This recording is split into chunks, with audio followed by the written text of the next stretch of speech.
is something I don't always speak about in much detail. It's one of the forms of suffering, expectation and attachment to outcome.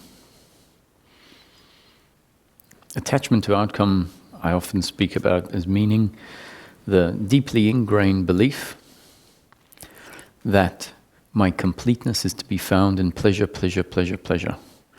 That my completeness will be found when I gain something that I don't currently have. That is attachment to outcome. When we have an attachment to outcome, we tend to have an expectation of life, an expectation of the other. That is the expectation or the desire for life or the other to deliver what I believe I need in order to be complete.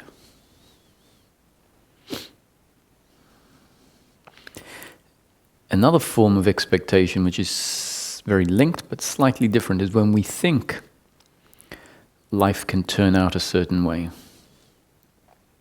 When we have an idea about how life works. And so we can expect something. So for example, the expectation that what we're really looking for is oneness, for example.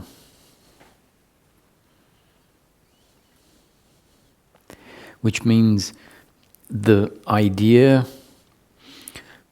the belief that liberation comes in the form of the dissolving of the personal experience and it being replaced by a oneness experience.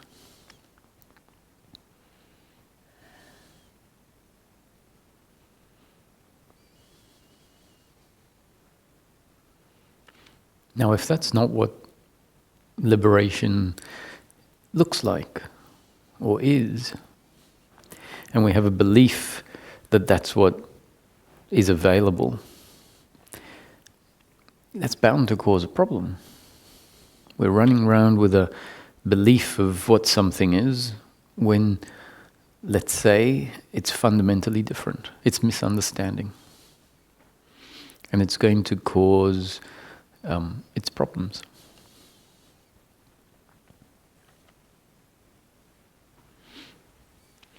So let's look at the more ordinary form of expectation, which is where we would like something to turn out a particular way, but not just a preference, where we have an investment in it turning out a certain way.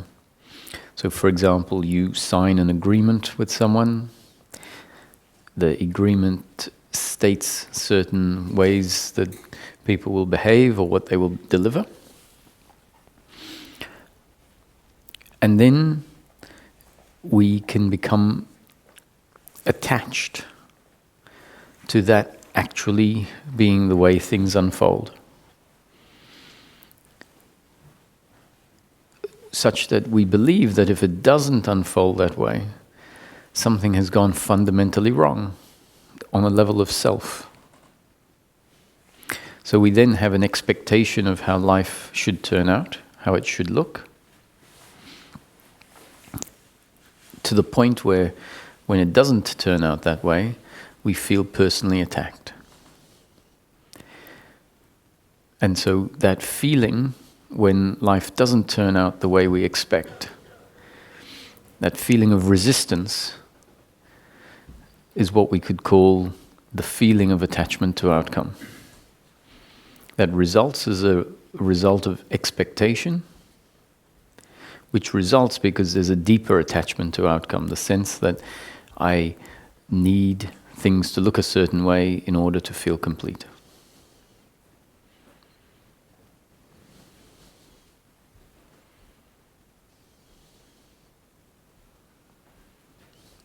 So there's a subtle difference between expectation and attachment to outcome in the way that I'm using it. Expectation is where we are thinking about the future with the idea of how it should turn out.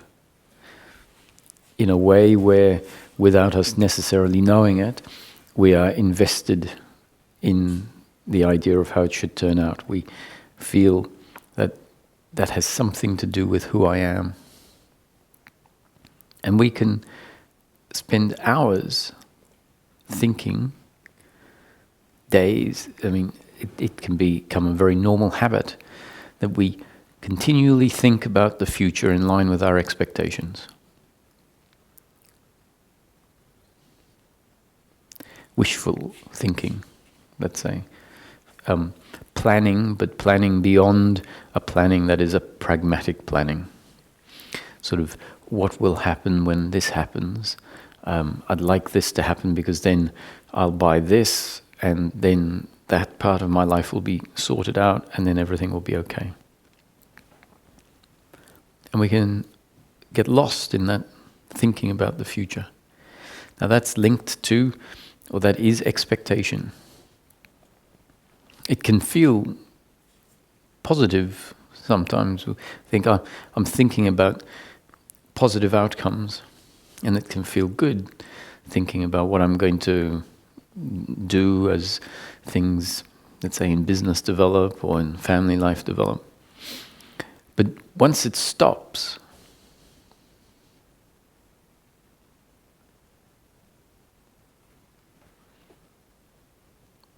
that's when we realize, that was a form of suffering.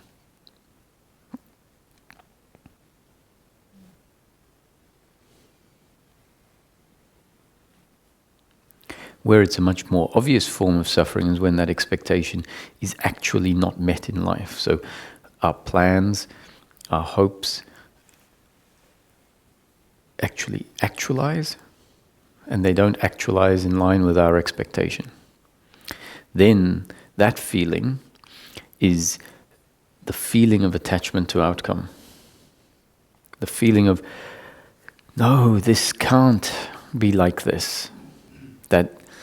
That resistance to what is, that we can call the resistance or attachment to outcomes.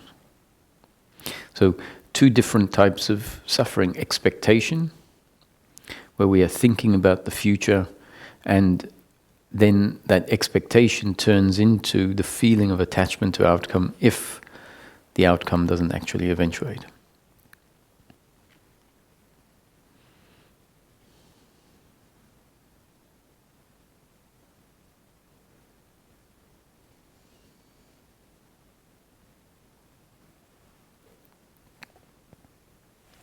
So if you sign an agreement with someone,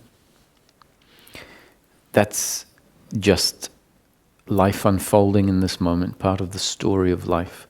The story is that two people are destined to meet and agree on something in this moment. It is a concept, actually, that each person has come up with as part of the story of life, a concept of how the future will look. I agree to pay you $2,000 in 3 months for X, Y, and Z. And both people say, yes, this sounds great. They sign on it. That agreement, in a sense, is a concept that we have. So if I say, my concept is that in 3 weeks we'll go on holiday, and we'll pack the car for the holiday, let's say it's a camping holiday, on the Friday evening, so that Saturday morning we're ready to drive off. That's a concept that I have. A concept that says it will be a good thing for us to pack the car on Friday evening so that Saturday morning we can leave at 6 in the morning. It's an idea. A concept means a description, a thought. It can be accurate, it can be inaccurate. And so when we sign an agreement, it's a concept that two people have come up with about the future.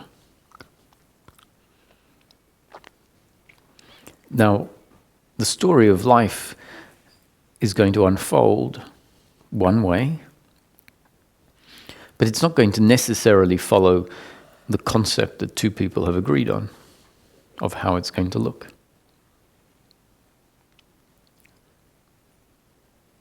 That concept, if you hold on to it, too tightly becomes an expectation. An expectation of how life needs to be in the future. And so I often use the analogy of life being like an avalanche coming down a mountain. It is a force unto its own. It's driven by factors that came before. And if we have an expectation on life, it's a bit like telling the avalanche, a little bit to the left, a little bit to the right. And the avalanche is doing its thing, right? It's not interested in what someone says they would like it to do. And so to hold on to a concept of how life is going to be, to hold on to it too tightly, where we say this is how it has to unfold, is to have this expectation of life which is trying to control something that's uncontrollable. So in 2 months' time, when the person is meant to have deposited the money into your bank account, you've done all the work, you're ready to deliver the product, you ask them to deposit the money, and they say, I've changed my mind. That's life unfolding as it's destined to unfold in that moment. What we often do, because of this belief in personal doership, is we look back and say, we had an agreement. You have to perform as per the agreement. Now, on a legal basis, that's true. On a legal basis, we will be seen as the doers. We will have entered into an agreement, and it may be able to be enforced on the level of law. From a peace of mind point of view, the legal requirements mean nothing.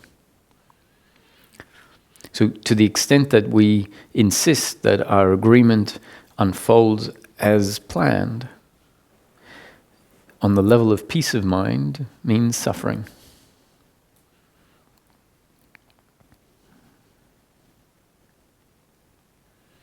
So I have a house in Australia that I rent out. And at the moment, I have tenants in the house and they haven't paid their rent for 2 or 3 months. And at some point, I needed to start following procedures to get them evicted. So we might think that if we have no expectation, no attachment to outcome, no blame towards the other, that we will just let everything be as it is, which is true. There is an acceptance that the rent wasn't paid. There is an acceptance that it was my destiny for the rent not to be paid, and an acceptance that it was their destiny to be the instrument through which the rent doesn't get paid. So no suffering on top of the pain of not receiving the money that you could say is on one level of life due to me for the use of the house that they had. So circumstance is either pleasurable or painful. If someone doesn't deliver something that you are entitled to, and that's out of line with your biological preferences, then it's pain.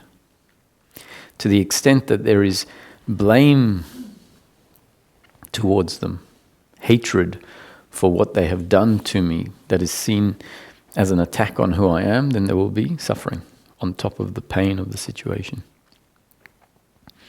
If that hatred, which is based on the belief in personal doership and the belief that that pleasure or pain actually adds or takes away from who I am, if that's not there, we still have the pain of the circumstance, but no suffering. And then in the next moment, you still do whatever you feel you need to do, which means lodging a claim in a court system, for example, or not. We don't know what life is going to look like. You do what you think or feel to do. That feeling, that thought, arises as part of the story of life, not your doing, not your creation. At a certain point, it feels appropriate or inappropriate. It feels like the potential of recovering the money is worth the effort. On another hand, you might say, all of this arguing and fighting and needing to put effort into this is not worth the money. So even though legally I'm entitled to, I might not pursue it. There's all sorts of possibilities that may happen. My point is that if we, even without harboring hatred or blame towards the other, accepting what is doesn't mean we then in that moment don't do whatever is appropriate. So if we have a pipe running through the garden and we're getting ready to go out to a dinner party or something, and then suddenly the pipe explodes. Water flying everywhere. You get water on your clothes. In that moment, there can be an acceptance that the pipe has burst and that situation is pain in the moment, not what I would prefer life to look like. If we have an understanding that in each moment life can turn out in fairly extreme ways, an aeroplane could suddenly come crashing down in the field next to us. It's a possibility. So life unfolds in unpredictable and sometimes extreme ways. So to the extent that that is really seen and it's not taken personally because the pleasure or pain is understood to be on the surface, it is pleasure or pain, but it's not an attack of who I am at my core, then when that happens we go, okay, not great. We might even get angry in the moment, a biological reaction. But that biological reaction isn't going to get turned into a horizontal suffering. So there is an acceptance that the pipe has burst, but then you don't sit there Zen-like, just looking at the water for the next 3 days. Acceptance that the pipe has burst, and then in the next moment, that is a new moment and you do whatever you can to fix the situation. So you call the plumber, and the plumber says, I'll be there in half an hour. And 3 hours later, he's still not there. Because that's life unfolding. You had an agreement, there was a concept between two people. I'll be there in half an hour, that will be great. Concept. And if it turns into, if we mistake our concepts as being anything more than a concept about how life could turn out in the future, if we take it any more than that, then an expectation is formed. And then if the expectation is formed and the plumber doesn't get there in half an hour, we start hating them for what they have done to hurt me. Now this doesn't mean that when the plumber gets here, you don't say, hey, listen, 3 hours, not half an hour. It's not acceptable, I'm actually quite angry. So it can be biological anger in the moment. And then once that has been expressed, if our attachment to outcome isn't there, then it doesn't get extended in time.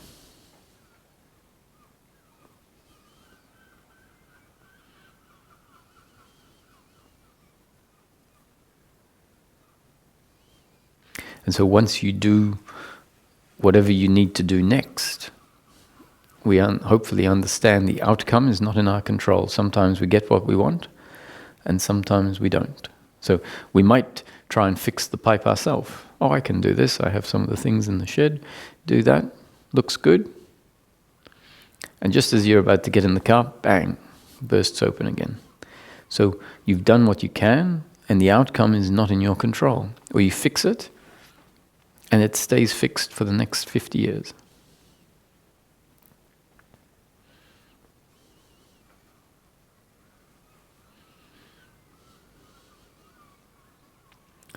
Is that all clear?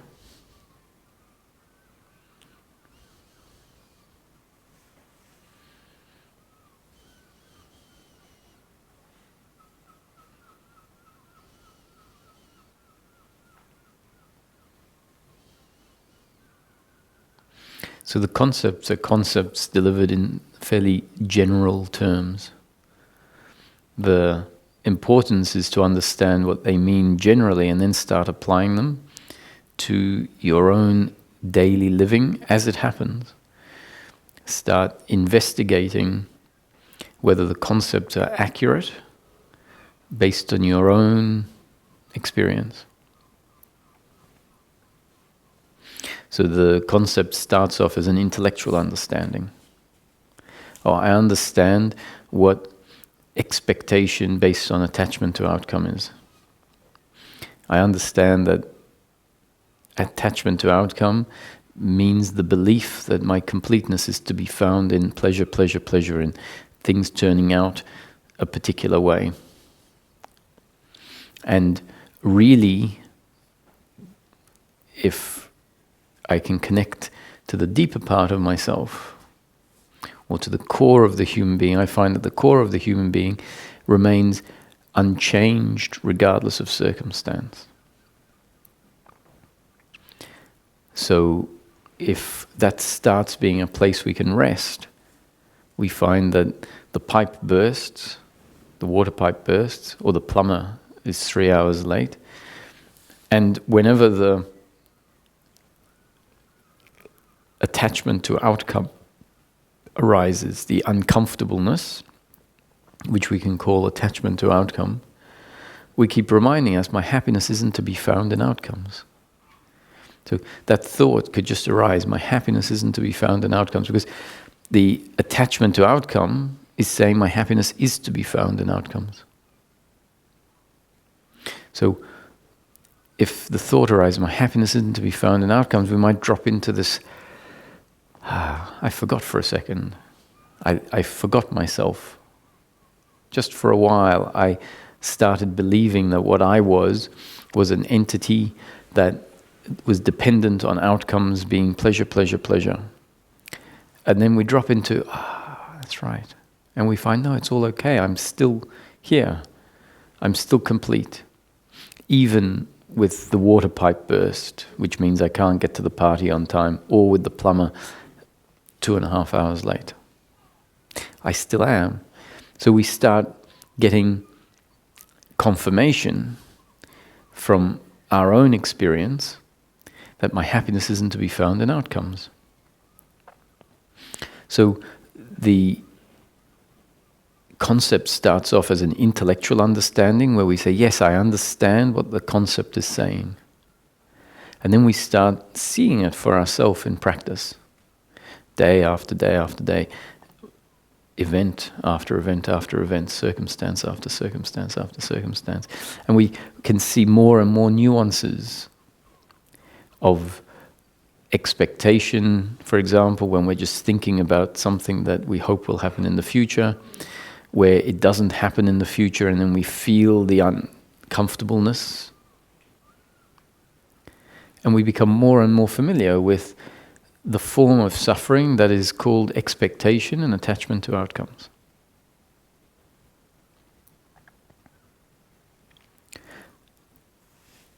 And then that understanding starts cutting off the uncomfortableness as it arises. And as the understanding goes deeper, the understanding that what I am is not dependent on outcomes, that the core of the human being is unchanged regardless of outcomes, that my being is actually already complete, and that what I'm really looking for in life is to reconnect to that part of myself that is complete. And we've forgotten, and we think my purpose is to go and find myself in outcomes, to go and find myself in the future. So as the understanding that that's not the case goes deeper, what happens is the suffering arises and gets cut off quicker and quicker. We come back and remember our beingness quicker and quicker. Now, if we hear in the concepts that this is going to happen, this is the progression, and then there are periods where suffering arises and it doesn't get cut off. we might have an expectation that it gets cut off. And that expectation that when the suffering arises, we say, my understanding is deep. I've understood this, I've seen it, and in the past it was getting cut off quite quickly and there was lots of peace. And then a period happens when the suffering arises and it doesn't get cut off. It's there. If we have an expectation that my life should look a certain way, including on the level of peace or suffering, then that's going to frustrate us. If we understand, it's destiny for there to be suffering and for it not to get cut off,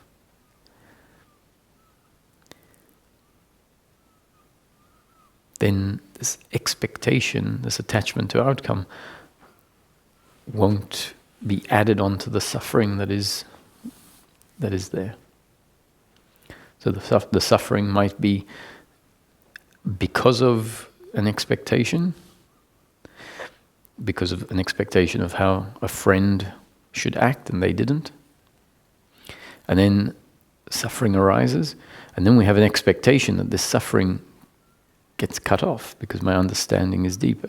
And if that's the case, we will have the original expectation and a new expectation. So if we drop this expectation, the expectation that the suffering get cut off, and we just are left with the attachment to outcome feeling based on the fact that our friend didn't act a certain way, then that's an improvement. That shows that on some level the understanding of expectation, the understanding that attachment to outcome is not helpful and not accurate, it shows on some level that exists.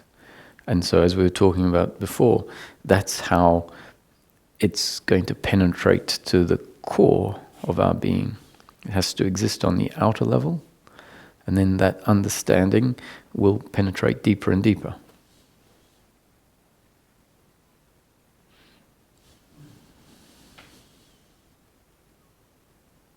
So it's perfectly normal in the process of life, whether it's as part of a spiritual seeking process or not, for there to be a lot of suffering. It seems to be that that's what this story of life is.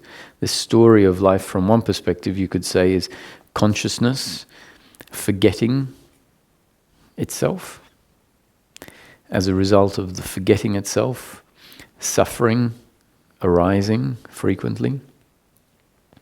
And then the process is a process of remembering itself and suffering reducing and eventually, if destined, coming to an end.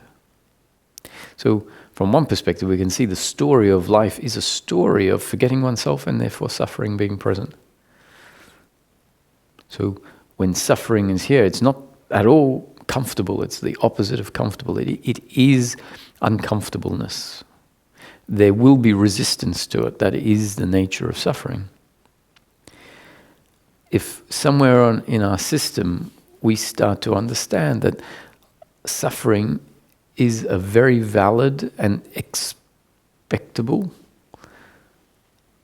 part of life, then when it arises, we're less surprised. It's like, oh, there you are. I guess you are due now.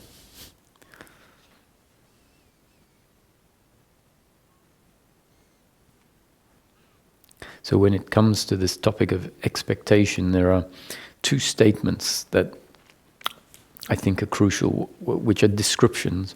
One is that the flow of life, meaning circumstance, how a day unfolds, essentially, on a circumstantial level. The flow of life on a circumstantial level, well, actually, when I talk about the flow of life, it is always talking about the circumstantial level. The flow of life is either pleasure or pain. Nothing else. Physical pleasure or pain, emotional pleasure or pain, which is not suffering. So emotional pleasure and pain is not suffering.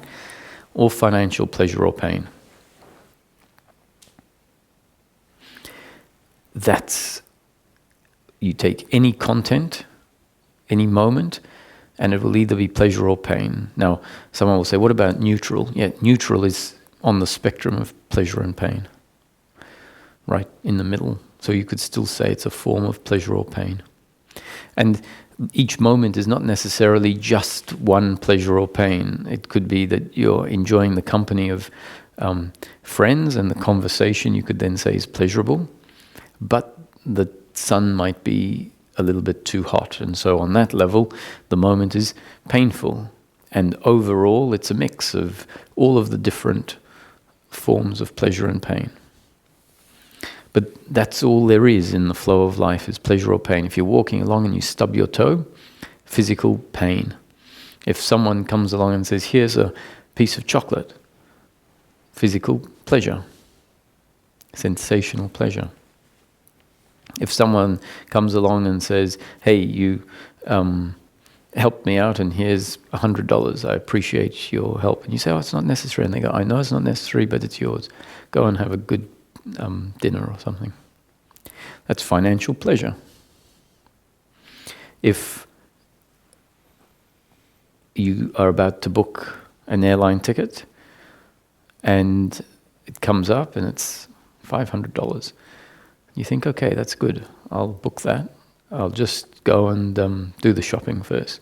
Then you come back and you look it up and the ticket's gone to $800. That's financial pain. And if the price went down to $300, then it's financial pleasure. If someone, as well as giving you $100 for your help, they say, you know, you were such a great support to me in that time. I couldn't ask for a better friend. That is also emotional pleasure. It feels pleasurable to hear that. If you intend to help someone and you go, and then at the end of it they say, you know, I don't mean to be rude, but frankly, it would have been better if you stayed at home. You complicated the situation. That could be emotional pain, not what we want to hear. Doesn't necessarily feel good. Now, in each moment, pleasure or pain, that's not suffering or peace. That's circumstance. The suffering or peace is always dependent on our attitude to the pleasure or pain, our attitude to the circumstance. So if our attitude is one of having expectations of the airline ticket remaining at $400, then if that expectation is really strong, the financial pain of it changing, of the price going up, can feel like it's an attack on who I am. That will happen if there is this belief that what I am is actually added to and subtracted from based on outcomes. So these are the two things that are really helpful when it comes to expectation. One, the flow of life is always going to be either pleasure or pain. Life is a duality, sometimes pleasure, sometimes pain. The duality can be extreme. We see acts of terrorism. That's part of life. It makes sense under this notion that the flow of life is sometimes pleasure and sometimes pain. Those acts of terror are what you would call extremely painful. You know, we have acts evil or psychopaths and saints. Saints do some unbelievable acts of kindness. So seeing life like this doesn't change pain from being pain, but it makes it understandable as part of the duality of life. So there's a Greek philosopher, I think, Heraclitus, or Heraclitus, different ways of pronouncing it. I'm not sure which one's right. So Heraclitus? Okay, we'll go with Heraclitus. And one of his base philosophies is expect the unexpected. life is going to deliver the unexpected. So you come to expect the unexpected. It's actually a much healthier relationship to life. So like, I don't know what's going to come next. I know that anything within a fairly extreme spectrum can come next.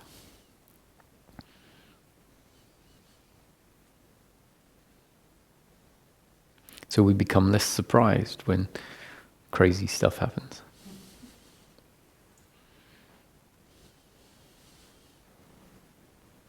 And on the level of suffering, which is our attitude to the flow of life, on the level of suffering, or on the level of our attitude, which is not circumstantial, but attitude to circumstance, it's either peace, which is the absence of suffering, or suffering. So when suffering is there, it's a completely understandable part of the life experience.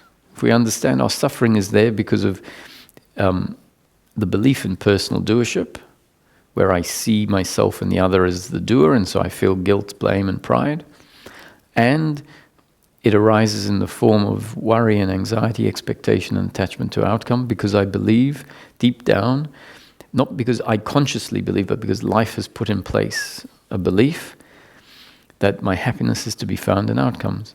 And so then when suffering arises, it's as understandable as when pain arises. Pain is part of the flow of life. Suffering is part of life in general. So life in general is both the flow of life and our attitude to life. The flow of life and our attitude to the flow of life. So in life, pleasure and pain, part of the flow of life, and peace or suffering, part of our attitude to the flow of life. Completely understandable. If we come to know that, then we're not surprised when they're there. And it allows them to be there without us being involved in a way where we're saying, no, this can't be here. The universe has broken in this moment. Something has gone fundamentally wrong. There's suffering or there's pain.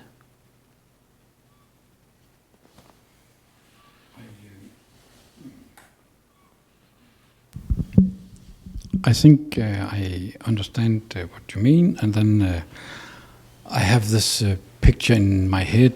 And do you mean that, think that a person who is sentenced to 20 years in a crowded jail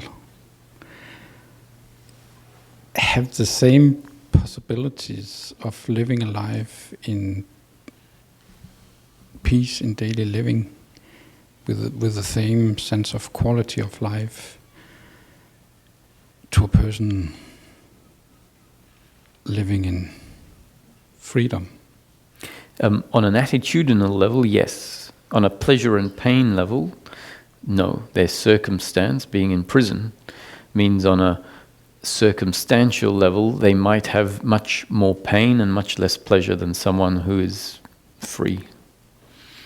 On an attitudinal level, they have as much potential to be at peace and to be happy than someone who is free. If the attitude is, it's my destiny, life is unfolding such that the experience of life today and tomorrow is going to be of one of being in prison. So something happened and there was a judgment and now they're in prison. If the attitude is, it was destined for me to grow up in a family that contributed to me becoming a criminal, and then I acted in a criminal way, given the system, I was judged, and the consequences, I'm now incarcerated for 20 years. If someone's attitude changes such that they understand this, then the guilt that they might have about having caused this for to themselves, that guilt won't make sense. The blame that they might have towards someone that did something that made them get caught.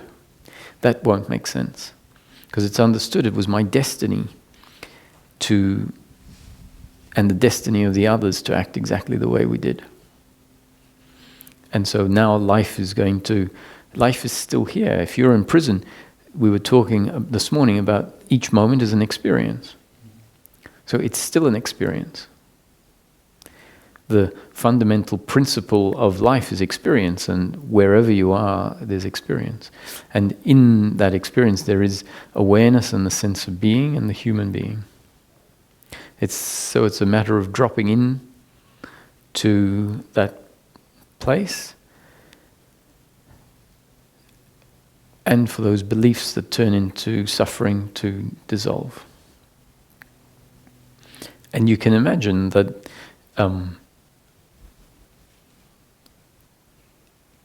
it's possible that someone might say, I actually have quite a good life, even given my circumstance. When they mean good life,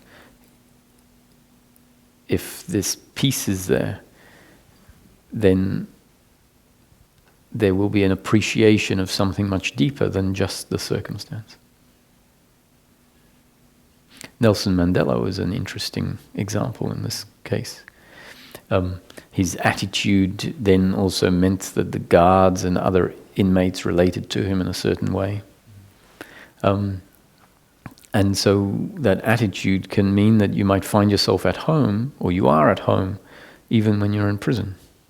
So the freedom that is spoken about is not really a freedom based on circumstance. This is a freedom from suffering.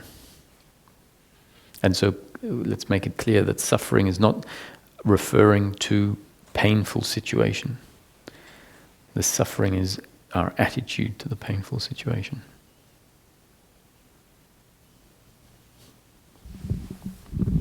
So as Nelson Mandela was leaving prison after 25 years or thereabouts in prison, and he was coming up to the gates, he made a quote, or that he made a comment that is now a well-known quote of his. He said he realized that as he approached the gate behind which he had been incarcerated for so long, if he didn't let go of hatred and resentment towards those people that had put him there, he would still be in prison.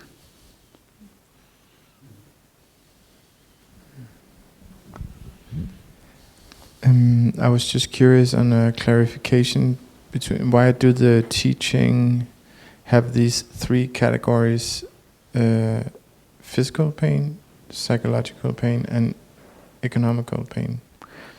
Emotional pain is the middle one. Psychological. I just change it because a psychological reaction refers to suffering. Okay. Emotional is part of the biological system. So one question you could ask is that, do you have an economical problem if you don't have an emotional problem? Yes. So if you have, so we just have to look at, if you have a $200 in your wallet, there is $200 in your wallet, and in theory you can buy something with it. I understand that part, but if they're suddenly gone, there's not necessarily pain, right? If there's no emotional pain. Yeah, so you would say, well, the fact is that I no longer have the $200.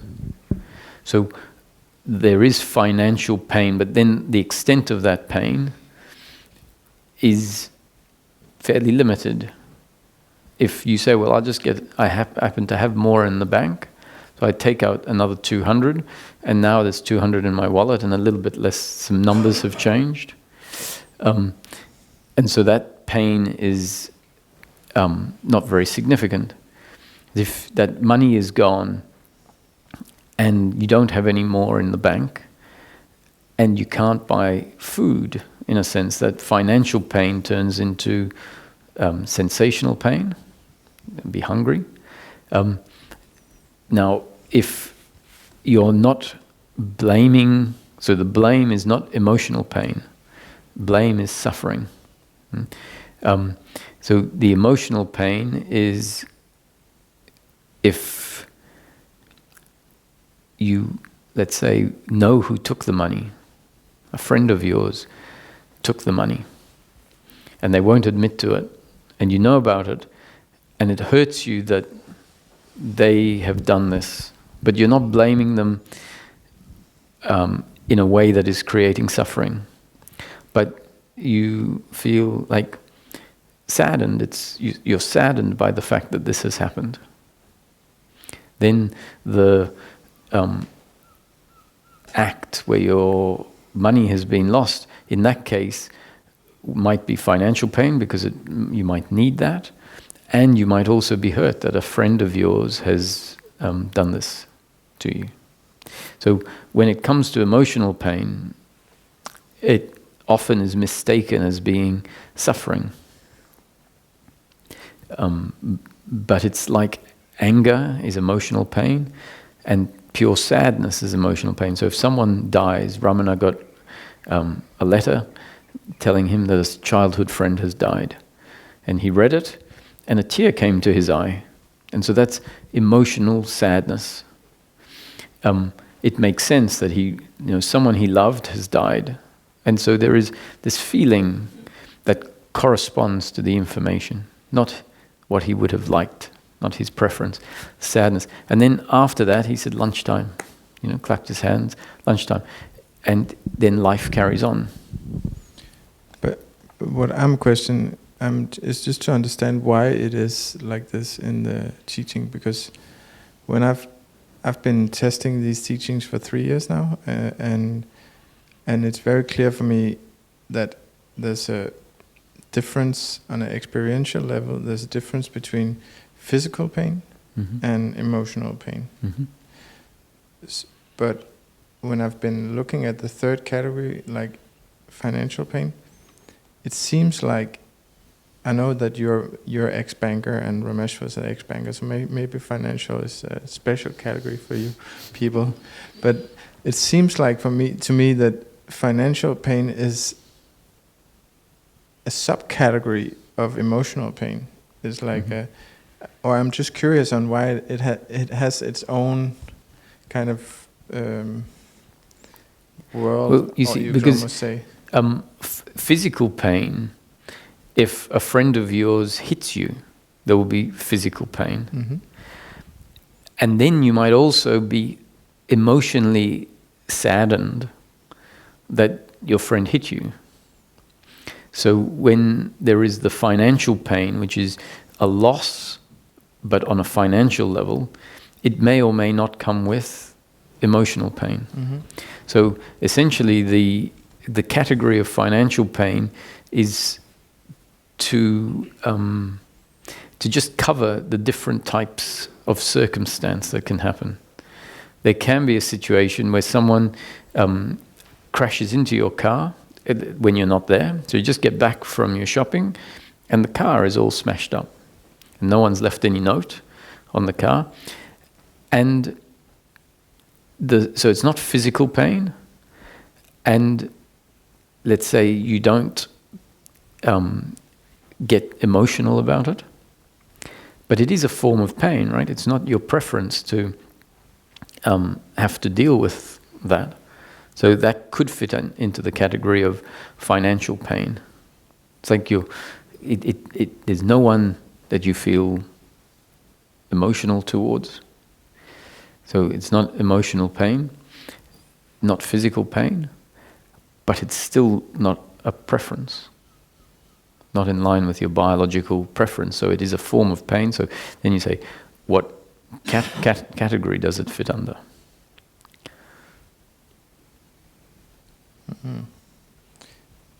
I couldn't imagine a person coming home seeing his car totally smashed without getting emotional, but I don't know. Maybe that's just me. Yeah, so this is both the pleasure and both types of pain. Financial, meaning material as well. You could call it material pain. Physical pain can, depending on the circumstance, also turn into and be emotional pain, not suffering. Suffering is a different category altogether. So, and then if the emotional pain is not there, then we can say, oh, that pain is sort of irrelevant. The financial pain is irrelevant because when we feel it, maybe when the emotional pain is there, the emotional pain is much more intense. And when emotional pain isn't there, then the financial pain sort of seems like, oh, that's nothing unless there is emotional pain.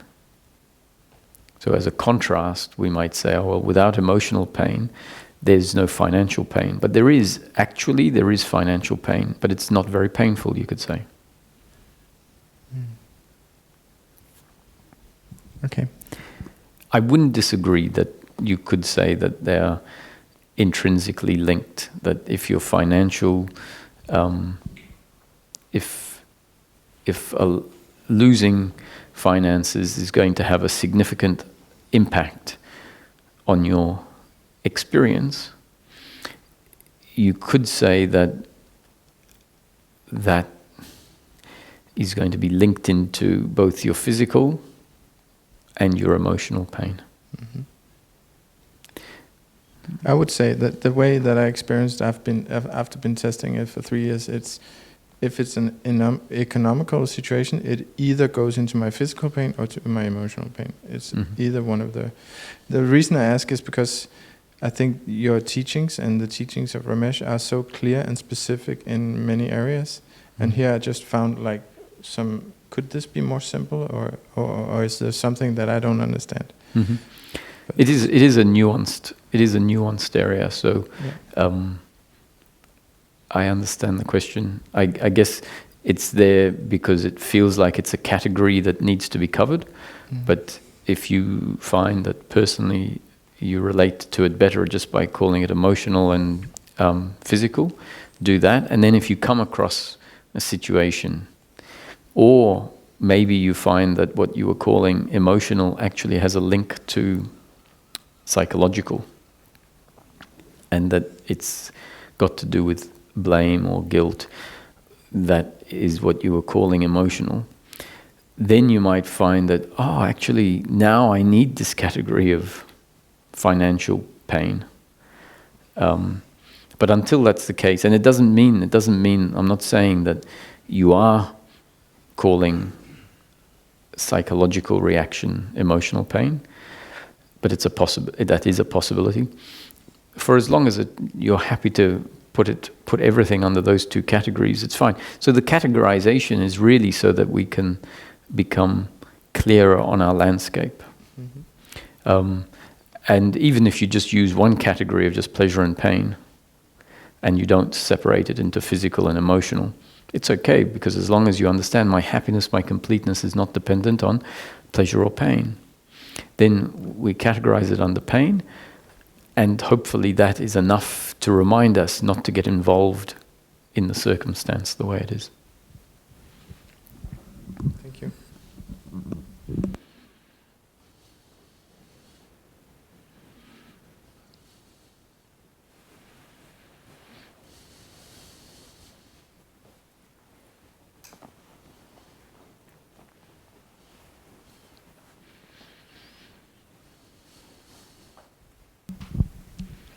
I'm still a bit confused, but this may not surprise you.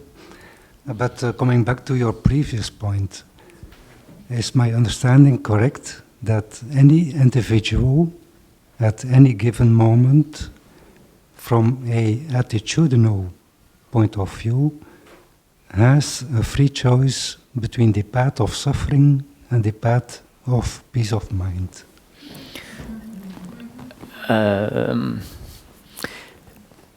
Not the free. I didn't say I wouldn't say the free choice, but the potential is there that regardless of the circumstance, an individual may find themselves suffering or at peace. So what it's saying is that given the potential is there to be at peace even when there is pain, then we say, so my peace is not dependent on my circumstance. But as to go to the extent of saying that someone can choose suffering or peace, then looks at the dynamics differently. So I would say that someone is forced to suffer if the belief systems within their system are a certain way. And life determines those belief systems, and life changes them. So if the belief systems are a certain way, then there has to be suffering. If there is the belief in personal doership and attachment, there has to be suffering when circumstance is painful, let's say. There's no choice for that person to choose peace. But if the beliefs have been dissolved, there essentially is no choice for the person to choose suffering. If the basis of the suffering has dissolved, the person can't choose to suffer. They will automatically take it as life unfolding, as destiny unfolding, not an attack on who I am.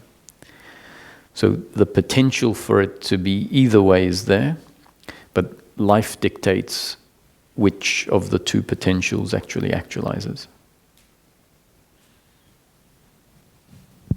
Which means we don't need to choose. So in some teachings, as part of the teaching, it will say, choose again. So in A Course of Miracles, for example, it says, in each moment, you can choose again. So it would say, choose peace over suffering, for example, implying or suggesting that you have the free will to choose one over the other.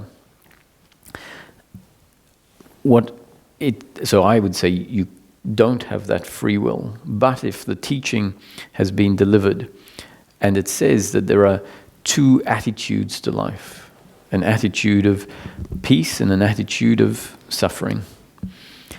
And if the teaching says in each moment when suffering arises, know that the suffering is a result of error, a result of misunderstanding. So choose again. Choose understanding over misunderstanding. And if that's become part of our up-to-date conditioning, when the suffering arises, the thought might arise, I'm choosing suffering. I'm choosing the path that stems from misunderstanding. I'm going to choose again. I'm going to choose understanding. And included in that whole movement could be, I remember what I am is not defined by circumstance. So that choosing again is essentially the movement of remembering, which is, all of that is a happening in life based on our genes and up-to-date conditioning. So if our up-to-date conditioning has included the teaching that says in any moment you can choose again, that has become part of our makeup. So when the suffering arises, we're not actually choosing again, but a movement is happening that allows a new choice to happen. Not made by an individual with free will, but automatically happening based on what came before.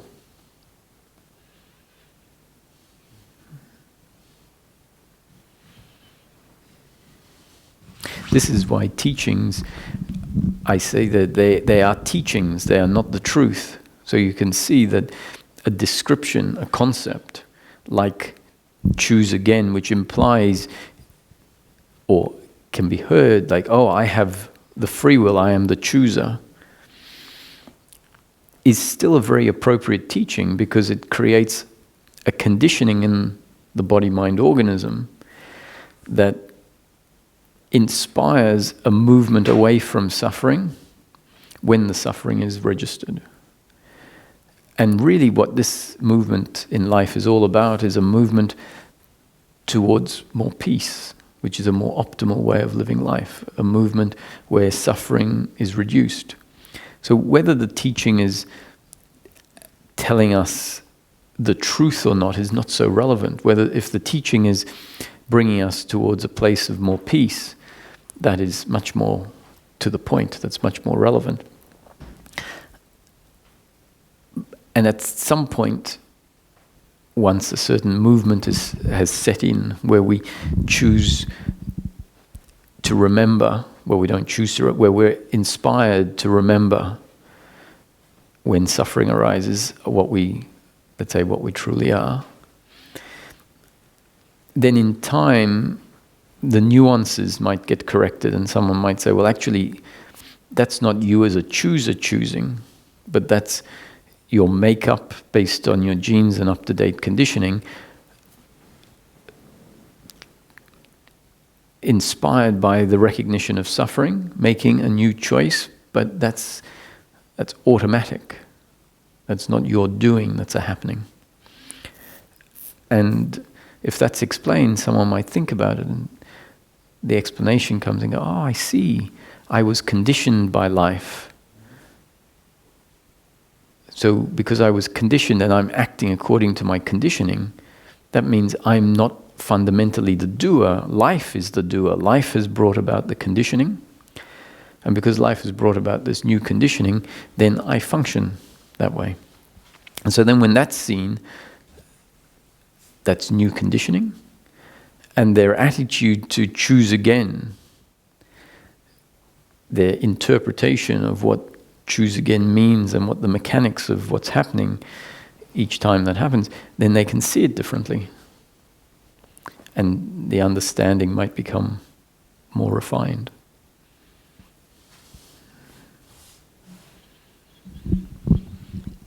Do you think that's what Jesus meant with, I'm not sure about the English word, repent? Is that a word?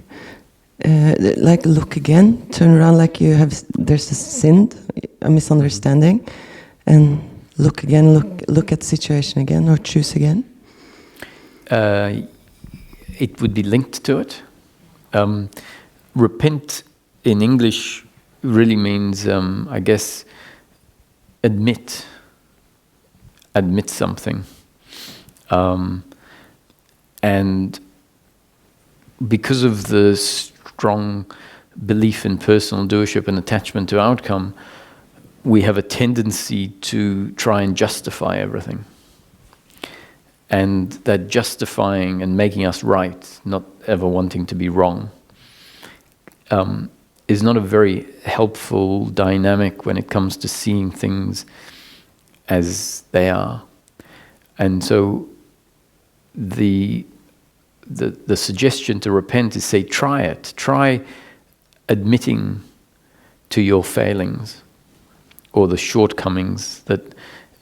So every human being has its shortcomings, and instead of defending, admit to them. And the teaching would also hopefully come with an explanation. God won't judge you. God won't blame you or punish you if only you repent, which really means that if you come to see that, yes, some unfortunate things happened and I own up to them, the very opposite of what we think might actually eventuate. We think that if I own up to it, then that's going to be very bad news for me. Whereas in fact, we own up to it and we find, oh, what a relief. That, I was feeling shame over all of that. And I've communicated it. It's been received without judgment. And then there's the potential for the shame or the guilt to fall away. You said earlier, expect the unexpected. And a very funny situation happened to me a month ago. I was sitting on a couch at our cabin outside and looking over the lake. and really contemplating this with this illusion of control, how deeply ingrained that belief that we can control things are. And I was thinking, I saw a boat with a man in a boat, and I was thinking, maybe he gets motor trouble and will start waving, maybe a bird will fly by, maybe the neighbor will come and ask for something. And the very, very last thought before I closed my eyes was, there's no way I can know what the next thing that will happen is. And I closed my eyes, and less than 5 seconds later, cold water splashed on my face. And I opened my eyes, and my brother stood in front of me, just splashed water on my face. And I couldn't stop laughing, and that surprised him because he expected me to be angry. And for me, that was the thing I was hoping you would talk to us about, synchronicity, because I think situations like that appear all the time now, and it's fascinating because sometimes it's like so obvious, like literally the last thought before I closed my eyes were, there's no way I can know what's going to happen next, and then the cold water. I mean, I really don't know what life is, where it came from, what controls it. What I can't deny is that in my experience, especially at certain periods of the seeking process, synchronicity and coincidence became ridiculously funny. To the point where I became quite convinced, not in an absolute sense, because it doesn't matter how many coincidences happen in your life, it isn't necessarily enough proof in a technical way of something mystical. You know, it could be argued that that is really just coincidence, and it has nothing to do with the mystery of life, other than random coincidence. But that aside, I said, for me, based on the way life, it was enough proof. Not proof is, I didn't take it as absolute proof, but it was enough for me to say, I think that there is something much bigger happening here, much more of a creation than is being given credit to, and life is trying to show me that. That's what that movement became for me. It became life tapping me on the shoulder, winking at me, saying, life is not what you think it is. Life is much more of a creation that is happening as part, like a story, and you're part of the story. And when that period stopped, the synchronicities and the coincidence stopped, then you start questioning again. You say, well, based on the evidence now, maybe I can't draw that same conclusion. But for the time that it's important, life seems to do what it needs to do in order for the conclusion to be drawn and for a different way of seeing life to happen. And that's enough for it to happen that way for that period of time.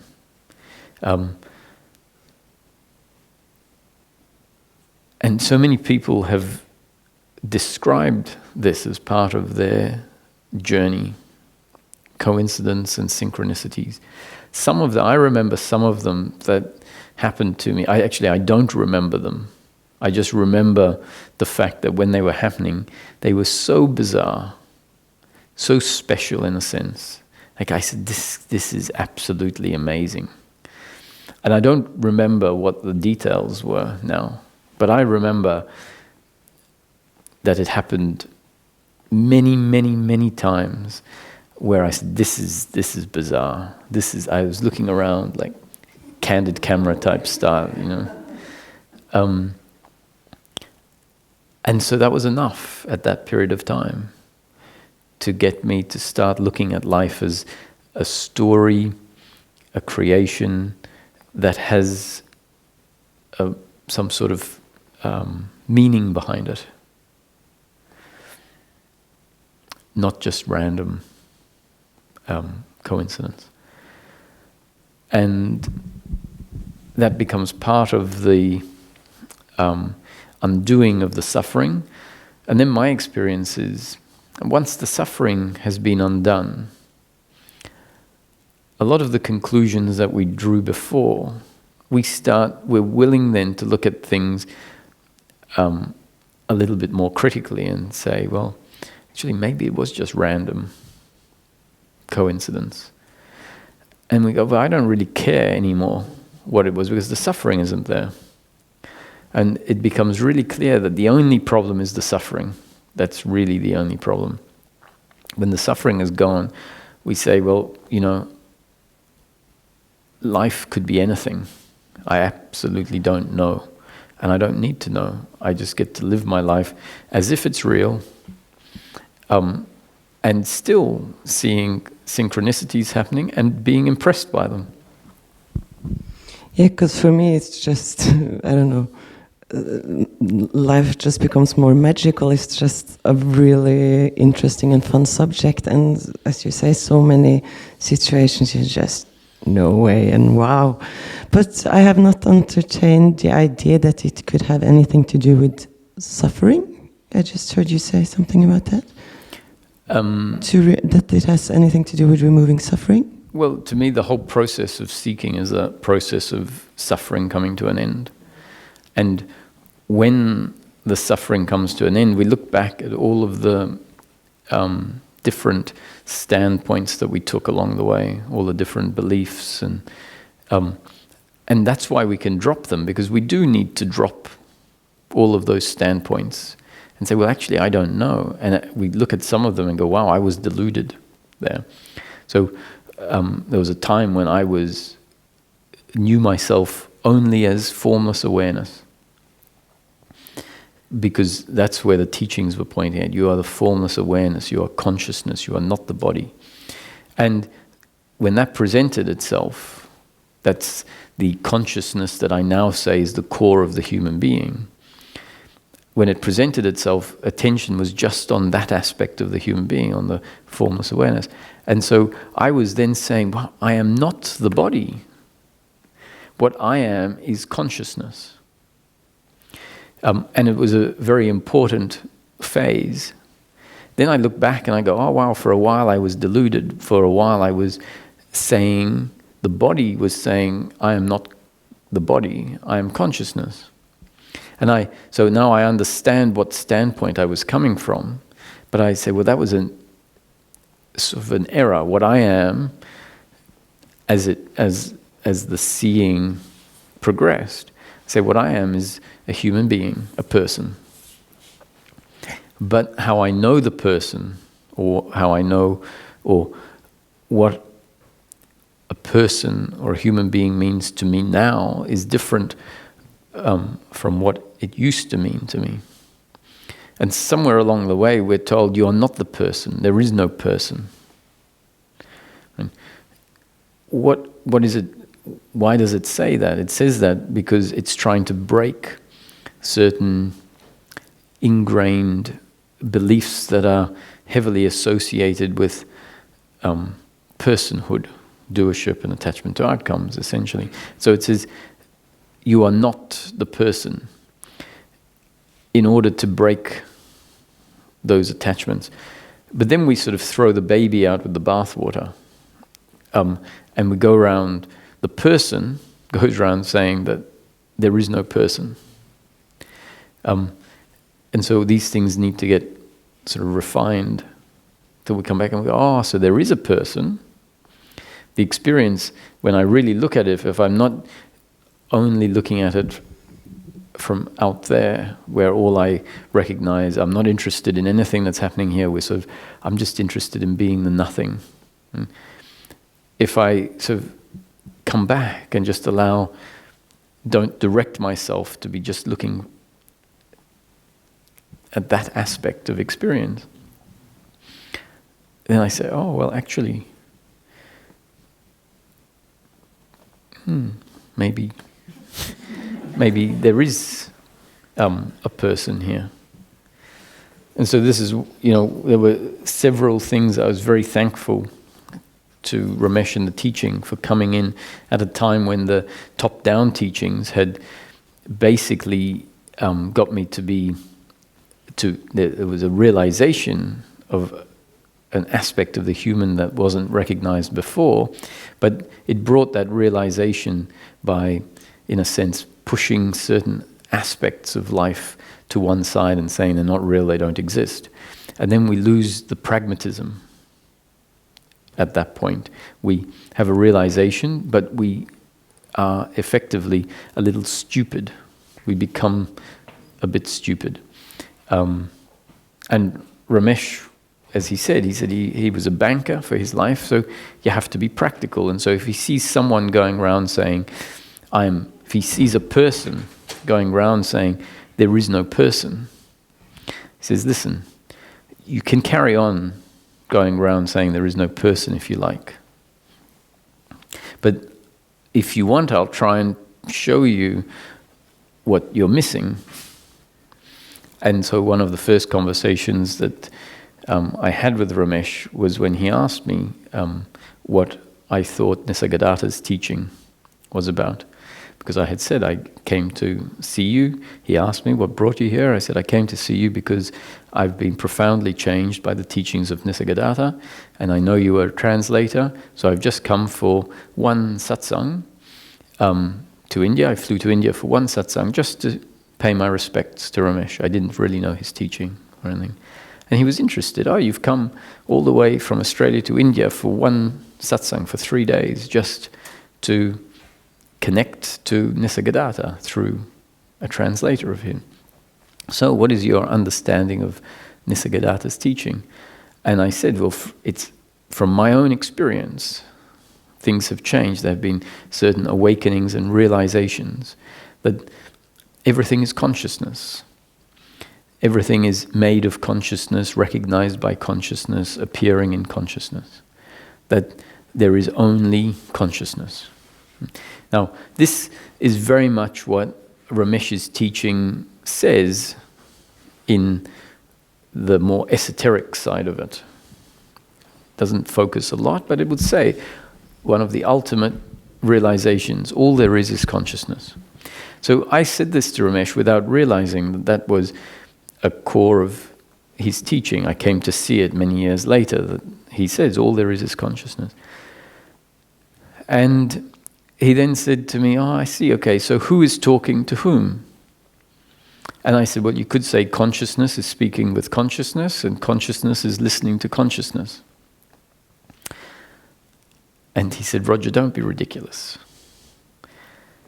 Roger is speaking to Ramesh, and Ramesh listens, and then Ramesh speaks to Roger, and Roger listens. And I was thinking, like, it's taken me 3 years to come round and see that there is no Roger and there is no Ramesh. That all of this is a play in consciousness, that all there is consciousness.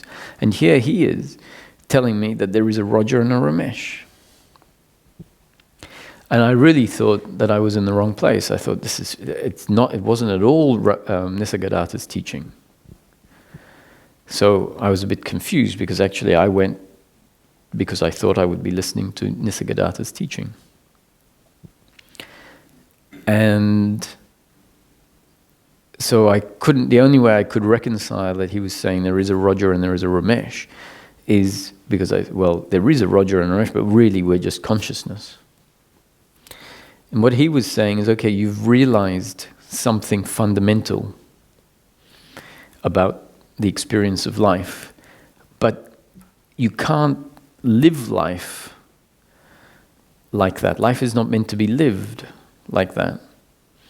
And without me realizing it, what was happening is I wasn't able to accept that there is Roger. Just the words, I am Roger, were unacceptable to me. And at some point that became clear when I was contemplating and seeing the resistance to what he was saying. Roger, don't be ridiculous. There is a Roger, and Roger is speaking to Ramesh, and Ramesh listens. And I found I couldn't acknowledge that I am Roger. And then I laughed. I said, well, actually, on some level, it very much feels like I am Roger.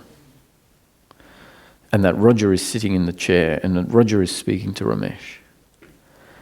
And then it dawned on me, wow, this concept that had brought about a realization that you are consciousness, you are not the body, that there is no person.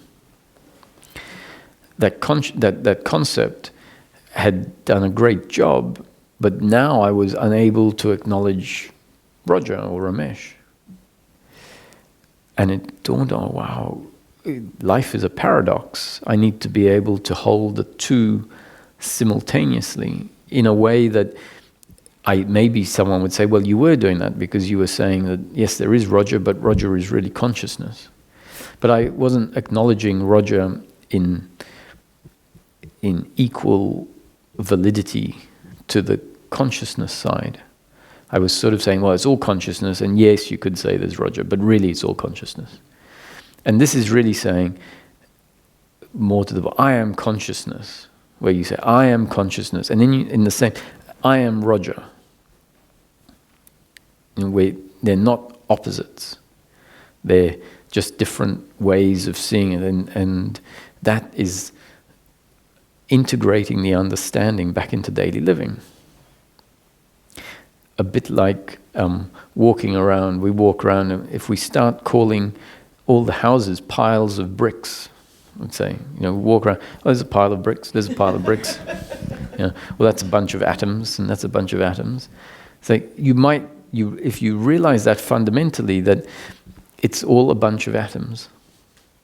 But practically, you don't live as it's a bunch of atoms. You live as if you say, that's a house, I walked through the door. I walked through a bunch of atoms. Or I opened up a bunch of atoms. And you have to be able to hold the two together.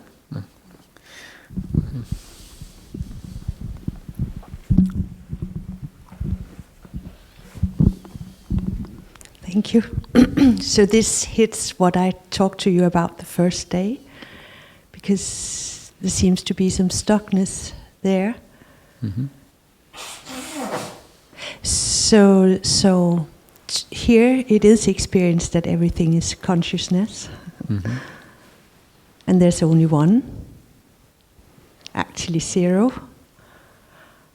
And in this experience, every sense of me disappears. It's empty, there is no me.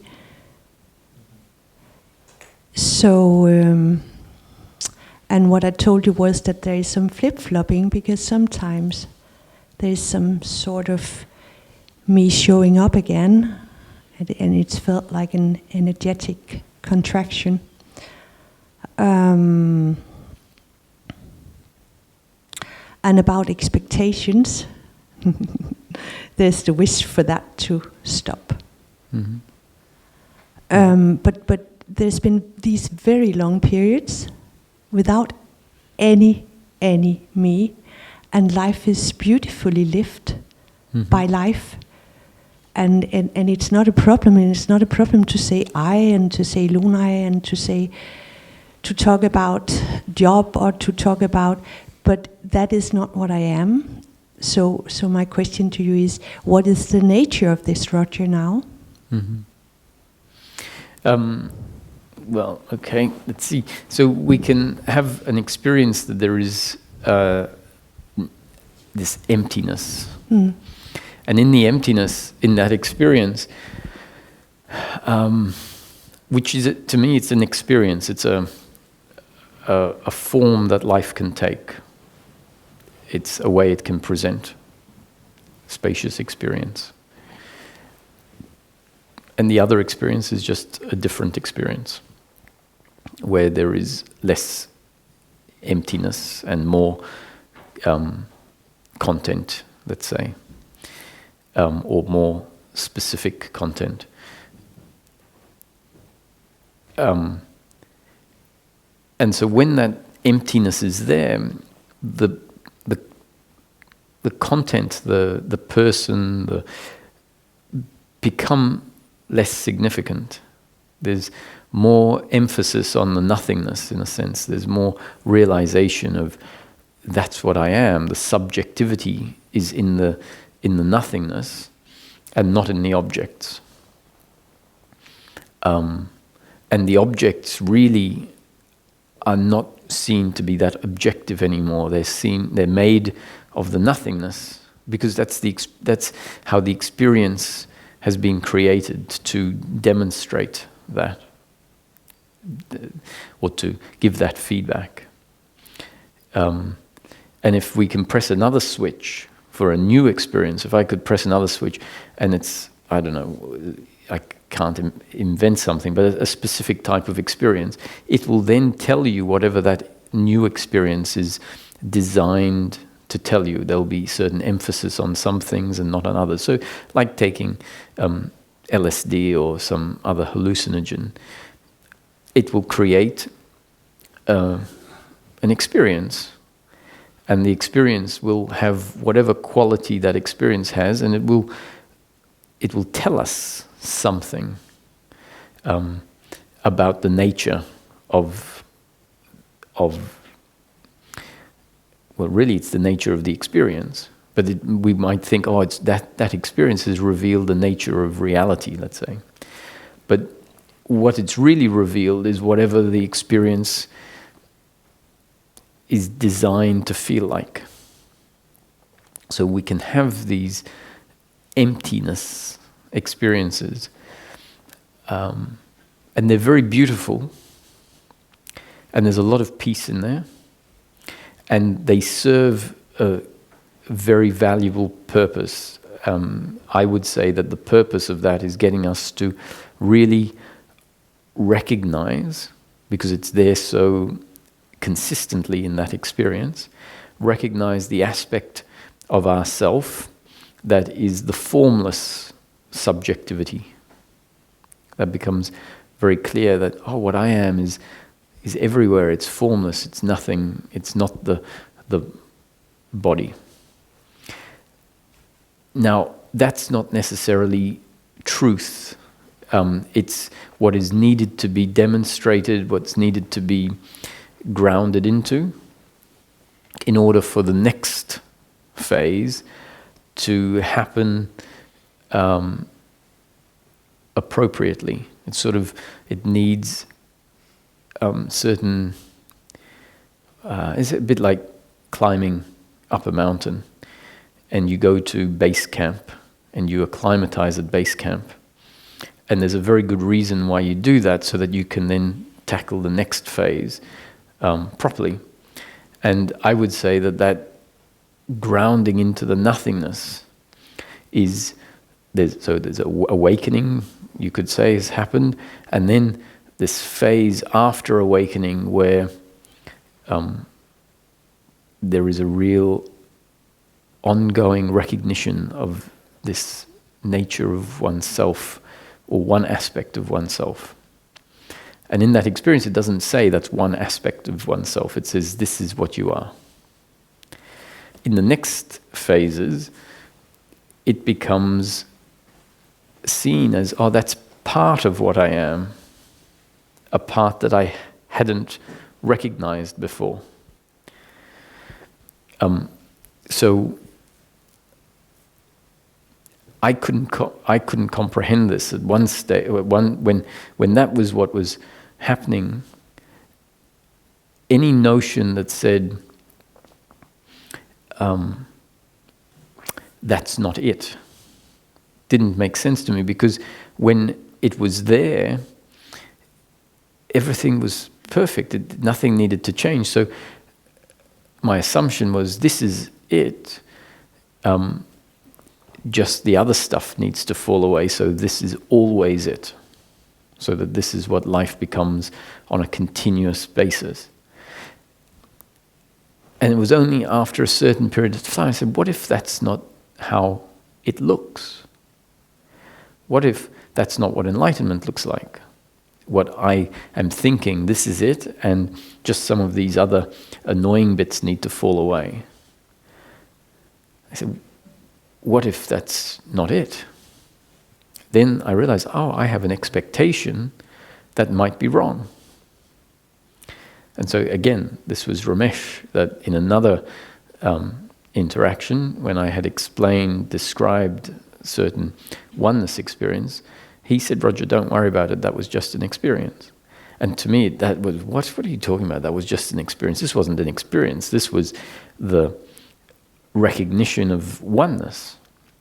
It was what I would have said, the falling away of experience and the revelation of reality. That's what all of the cells in my body were relating to it like that. I had no idea it was a belief, because I was relating to it like that because that's what the revelation had effectively informed me of. And so when he said that was just an experience, don't worry about it. And he wasn't only just talking about that peak experience, but for years before that and after that, there was this more subtle oneness. The experience was a really profound version of the more subtle that had been there for years. And in my mind, the more subtle version, which was filled with a lot of peace, when the extreme oneness experience happened, I went, so that's where it moves to. It goes from a more subtle, soft sense of emptiness and nothing into this very profound oneness experience. And then that faded away and this more subtle, soft oneness came back. And so I explained this and this experience that had happened, and I was convinced that that is what the end of the process looks like, when that experience comes and it stays. And Ramesh, don't worry about that, Roger, that was just an experience. And he was also probably talking about the more subtle, continuous state as well, because there was an investment, in a sense, in that state of emptiness and nothingness, and no person, not interested so much in the personality or activity, pleasures, those sort of things. And there was just nothing that was hearing what he was saying, until the suffering started to come back in a way that it wasn't in the previous years. And it came in because there was this expectation that started to kick in for this profound oneness experience to be how life was lived continuously. And because I was very familiar with expectation as a form of suffering, when it kicked in, it became obvious to me. Now this is a real problem, because suffering is arising in this form of expectation. And that's when it clicked. I said, what if he's right? What if it's got nothing to do with the nothingness, let's say? What if life is going to take me to a different experience? An experience of being Roger, where I come back and I sort of see, there is a body, and that empty nothingness state fades away, and I come back and I go, actually, it's quite solid. So awareness comes back onto the body in a way that is different to that phase, let's say. And that would seem like, no, that can't happen. That's moving in the wrong direction. Because we've gone from the physical being the body to a realization of nothingness, let's say. And the thought is, well, it's going to keep going in that direction, so till I'm more and more nothing. And then this is saying, well, actually, what if it's going to take you back to to being something and to life being actually quite objectively real, where the emptiness and the nothing sort of fades away. And if someone said that, I'd say, well, that's really a problem. That's me moving. That's regression. That's going back and going away. Until a realization happened, I said, actually, I'm just looking for peace of mind. And why I think that I need to go into more and more of the nothing is because when I come back to being someone, suffering comes back. And so the assumption is that suffering is when you think you're someone, then there's suffering. And when I go into the nothing, then suffering isn't there. So we become convinced that the answer is becoming more and more nothing. But maybe the suffering is not because you come back and acknowledge that there is a person, but because within that person structure there are certain things still in place that mean when we come back in, when we land back in the vehicle, which is where we're meant to live life from, there are certain misunderstandings that haven't been dealt with.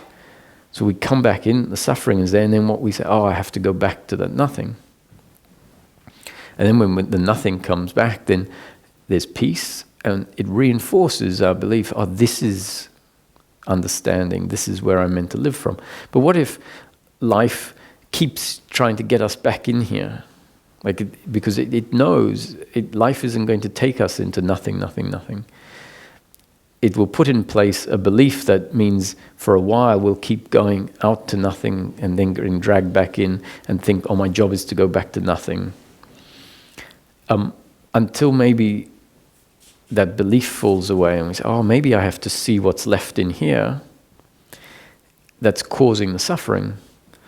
And if that gets uprooted, then we might find, oh, I can live in here for the rest of my life, being something in a world that is real, and have peace of mind. And from that position, I'll say, I don't want to be nothing, actually. I want to be something.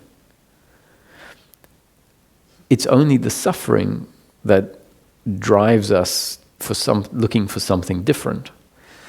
So if the suffering gets uprooted, then we might find, oh, I'm very happy being a person. And we'd say, well, actually, what was happening before is that certain concepts had hijacked, in a sense, had become part of my conditioning and were hijacking certain functioning of the human organism, creating an experience of no person, when there always actually was a person. And that, do you mean there always were a person? Yes. Okay. There always was and there always will be a person. And for a while, As what? Can you please, in very few words, say what is the nature of this person? In very few words. So the definition of person here is impersonal consciousness of source, linked to a particular body-mind organism, functioning through that body-mind organism as personal consciousness. So that's the person, the combination of impersonal consciousness linked with a vehicle, and the combination of the two creates what you would call personal consciousness, or a body with consciousness. So the person is the body and the consciousness together. The significant change that happens is not the end of the person, but we start off with a person with the belief in doership and attachment to outcome. The process takes us to a point where we are still a person, but now with no belief in personal doership and attachment to outcome. Primarily because there has been a recognition of the aspect of the person, i.e. the consciousness, that is really untouched by circumstance. And so the remaining in the nothing is effectively a process of getting us to recognize that aspect of the person in a way that we can't forget, but we know it. So when you come back to being the person, that consciousness is still here. But now, instead of it feeling like everything is arising inside the consciousness, it feels like the consciousness is functioning through the person. And in any moment, if life allows, you can sit quietly with, if you've got nothing particular to do, look at the vista, and it can change back to being a sense that everything arises in the consciousness. And so then this shifting between being the consciousness in which everything arises and coming back and being the person through which consciousness functions just becomes like breathing in and out. Not that it's the same, 3 seconds in and 3 seconds out, but it could be 3 hours functioning as the person where consciousness, and then 10 minutes of functioning, or an hour. If you're walking in the forest, the body can be walking, and the sense of expansion can happen. And the expansion isn't the freedom. When the consciousness is functioning through the body, and it's the sense, I am the person with consciousness functioning through me, that's not contraction in a sense that is lack of freedom. But if the beliefs in personal doership are active, then there is being a person with suffering, and then that's the contraction. That's the suffering. So what we're looking for is, in my view, not the end of the person, but the end of the suffering when living as a person. So that movement can become a bit of what is known as bypassing, where we continually go out into the nothing because there's a belief inside that says that is where this movement is, this process is going to take me. My direction is basically more into the nothing, whereas ironically it might be back into the something. So what what is sensed now is that what has happened sometimes is some clinging to their only being. Mm-hmm. What is still felt as what is my true nature.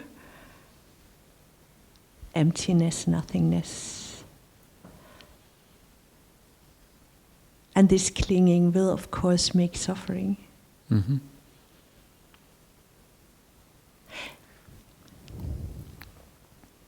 So a last question, because these shifts where, and this is exactly what is happening here, where everything arises inside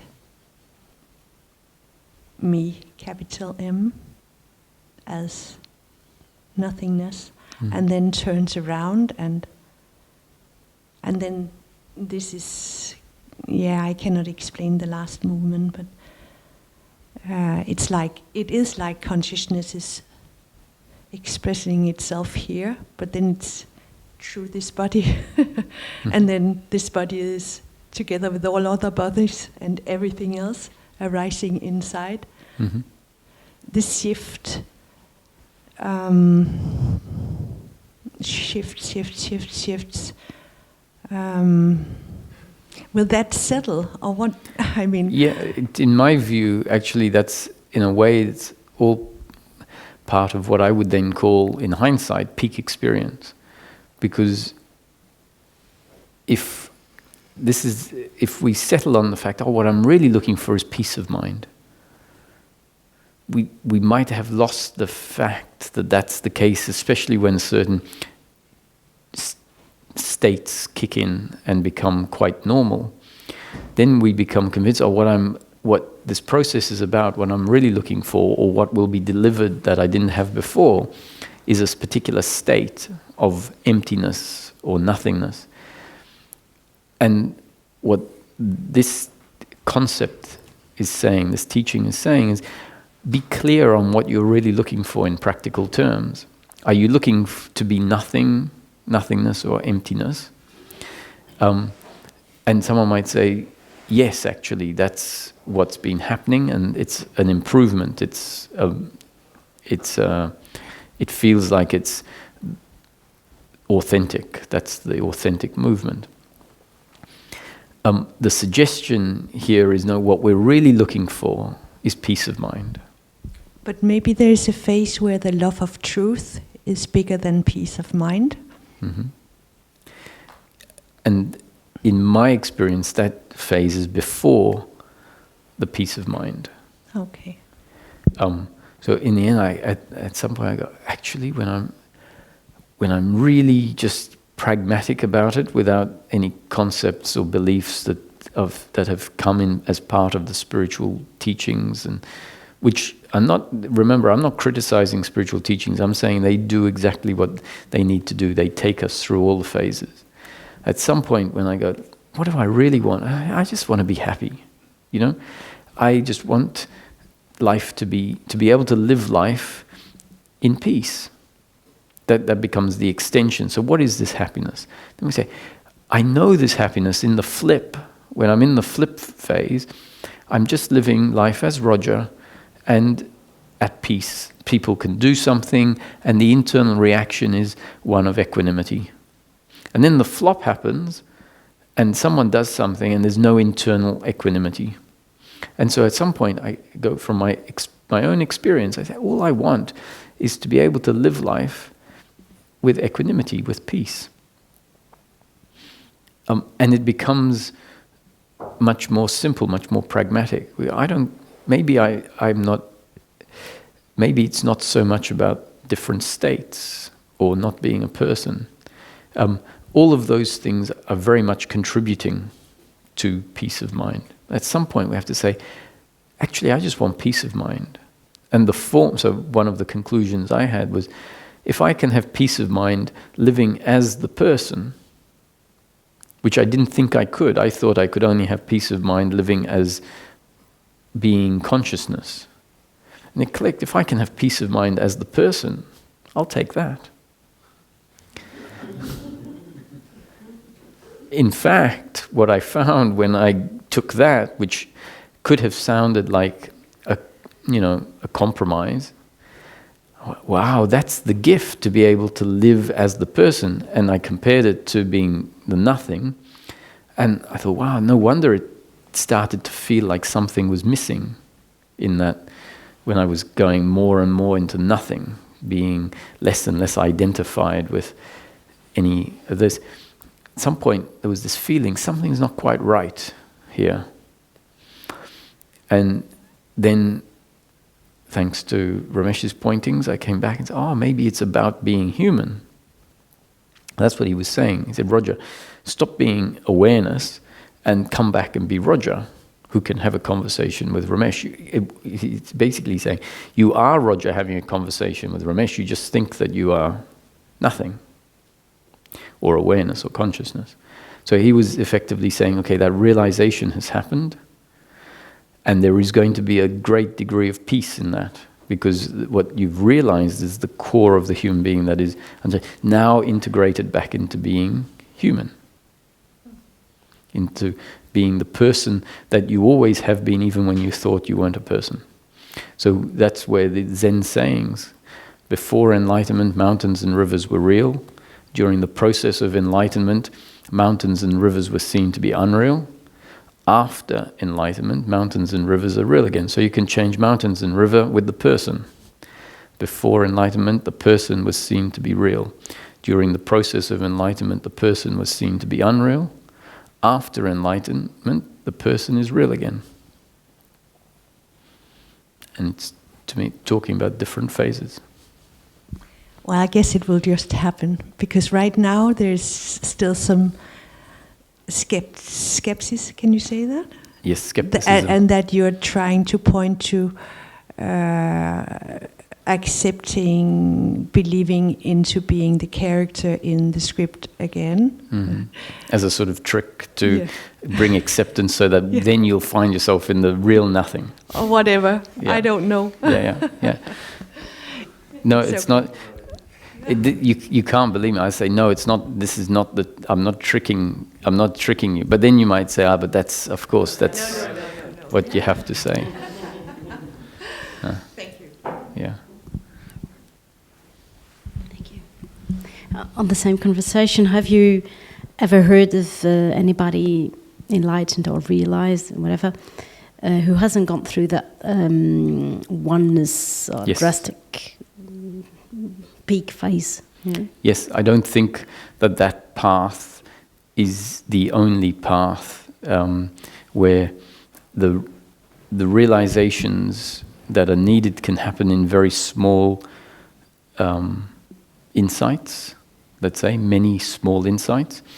And what tends to happen is someone can find themselves in practice with peace of mind quite integrated in daily living, and yet they hear all of these talks about big awakenings, and they think, I haven't had that, so I still have to wait for that to happen, without realizing that for them, their process was a different process, not of a big, spontaneous realization, but of little insights along the way that have had the same effect.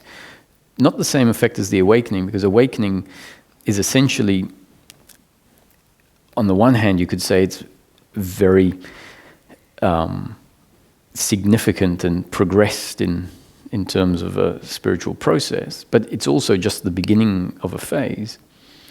So once again, going to a Zen saying, it says, awakening is spontaneous and deliverance is gradual.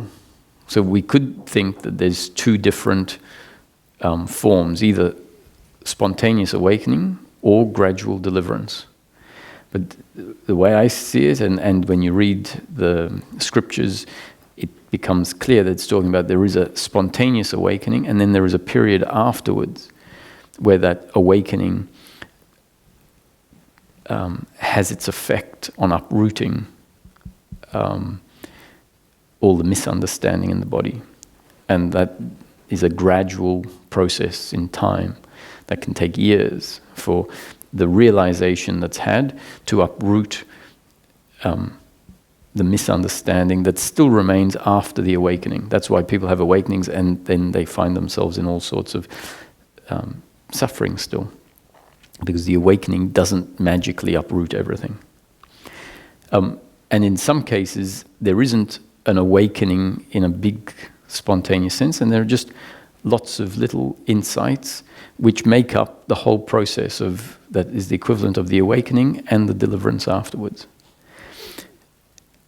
And if it's not clear that what we're looking for is peace of mind, someone could have gone through all of that, have a great degree of peace of mind, and still be thinking, I'm waiting for this awakening to happen.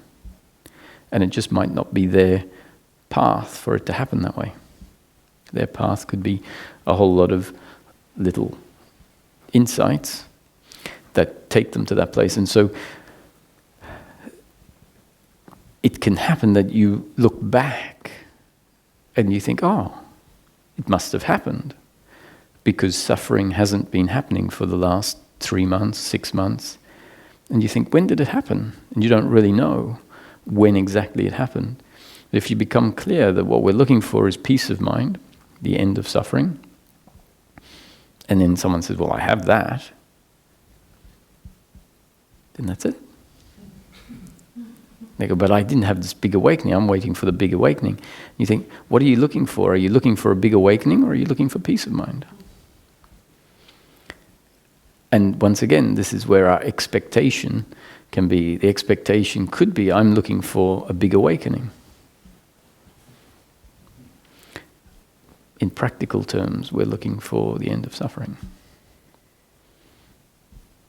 So another analogy that helps this is, if a big ship, a cruise ship, is facing north, the awakening could be like the hand of God coming round, picking it up, and in an instant turning it round so that it faces south. And if people are on that ship, they, 1 minute they're facing a mountain, and the next minute there's been this, they feel a big shift and they're facing in the other direction. the different way it can happen is where the ship turns around very slowly and over a period of time turns 180 degrees, ends up in the same position but through a different process. And if you ask one person on the boat what happened, they'd say, well, there was this amazing shift that happened, and 1 minute I was looking this way, next minute I was looking there. If you ask someone on the other boat, they say, I don't know, just over time or very gradually something changed. So different processes.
Then a follow-up question.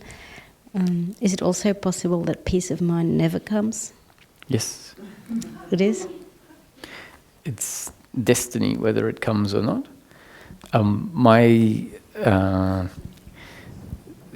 My theory is that if someone lived long enough, if a human being lived indefinitely, they would become enlightened. Because it's simply about seeing things more accurately. And the more awareness that comes onto error, there's an inevitability that error will be seen through with awareness on it. And so if we find ourselves whereby life is placing awareness specifically on a very narrow part of life, the part of life which we could call our attitude to life, and it's delivering concepts, pointers, describing the error, then to me there's a high probability that change can happen in a short period of time. So if there were no pointers coming into someone's life and no specific awareness on being directed by the pointers, in time, awareness just by accident, as though you've got a big garden, if you spend enough time walking in the garden, you will see all of the significant things. Just because there's awareness when you're walking through the garden.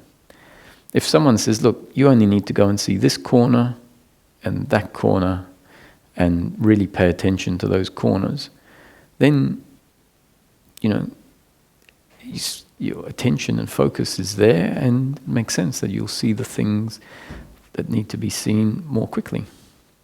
So if we find ourselves on a spiritual path, which is not our doing, it's something that life has directed us or lived us onto that path, then Ramesh used to say, even though you're not the doer and you're not in control, there's no reason to be pessimistic. Life has taken you this far. Why do you think it would stop now? Might as well be optimistic. And the fact that we're sitting in this room talking hour after hour about one thing, that's another sign that life is delivering, not your doing, not my doing, but putting us in a position where new concepts that are particularly relevant to the end of suffering are being delivered. So we can see, I can relax, life is doing its job. So you don't have to go out of the room and do anything. You don't have to say, okay, now I need to understand what has been said. The conditioning has been delivered. The effect has happened.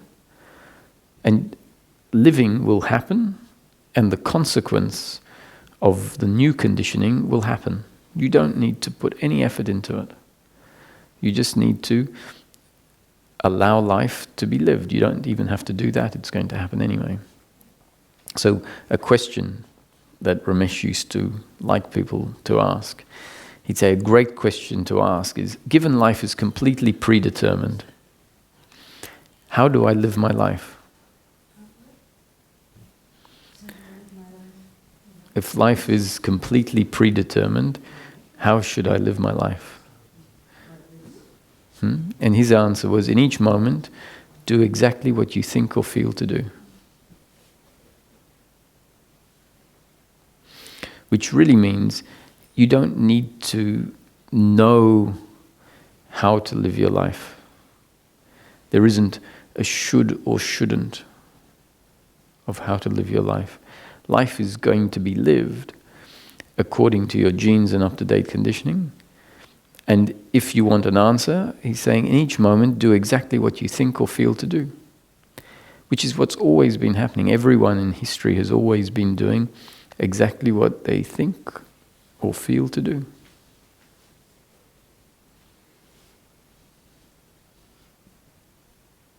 I just want to share something.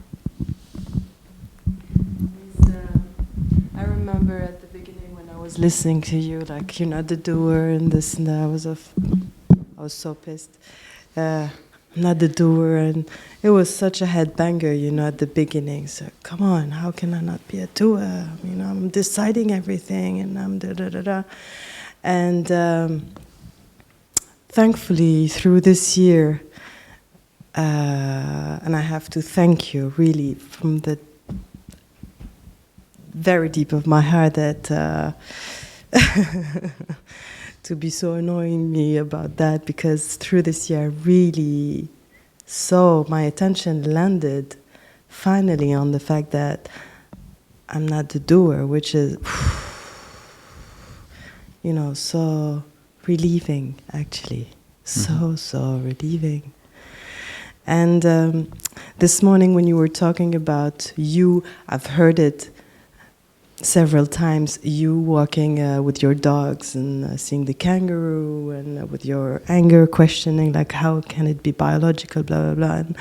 And when you mentioned this story this morning, I saw it. I said, here you go again. It was not his doing. The answer just came up. It was not his doing. He just lived life as it was, and it was not his doing. I mean, this is another proof that, it's Mm-hmm.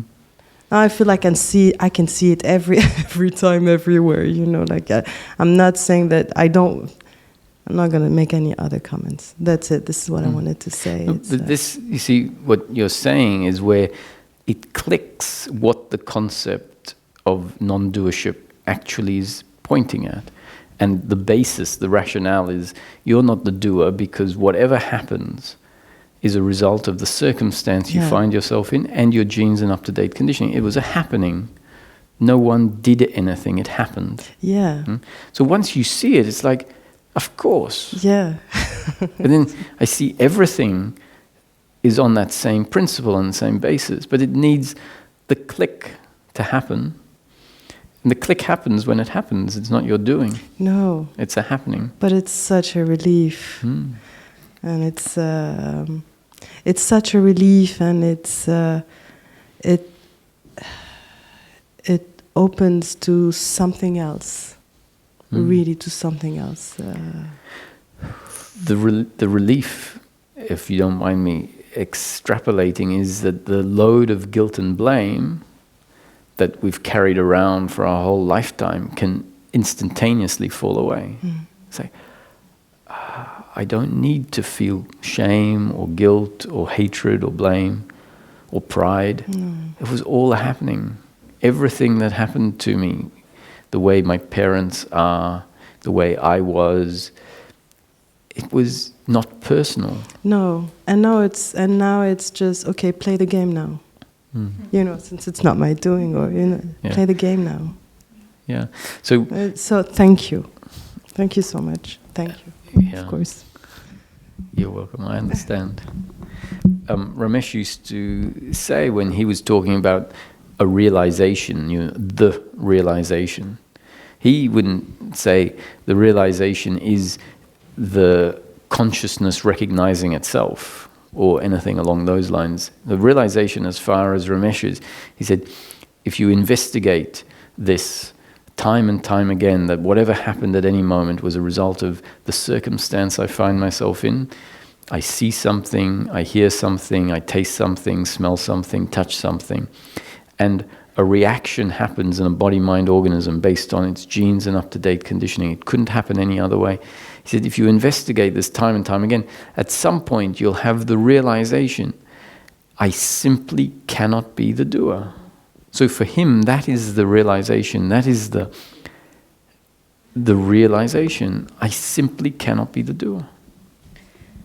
Not only that, but when you actually start playing with that idea, when you see it and you start playing with that idea and see that actually it's not only that it's not your doing, but that it's nobody's doing, and that all of life's flow is following like this.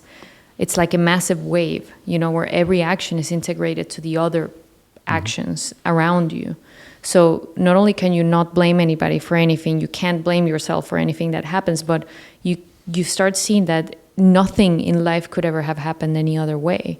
So it's all integrated in a way that you just see that life is like this big force that's coming forward in one single movement. And there's nothing you can do, there's nothing nobody can do, you can just play along with it. And it's like, wow. You could say it all started at the Big Bang. And all of this is the extension of that initial impulse of energy still unfolding like a wave, like a bomb explodes and the shrapnel and bouncing off everything. And until the energy is expended, movement of the bomb and all of the shrapnel will keep going out. And when finally the energy is expended, everything will stop. So that will be the end of the manifestation. So while life is still happening, it's that initial impulse happening, and all of our actions, our thoughts, our feelings, the way we interact with other is all part of that wave, that movement. It's like a domino setup where you start with one domino, and let's say very quickly, this setup it goes off into thousands of different lines, and they all interact, and it's become super complex. Let's say it's the most complex domino setup that you've ever seen, and it all started from that initial impulse.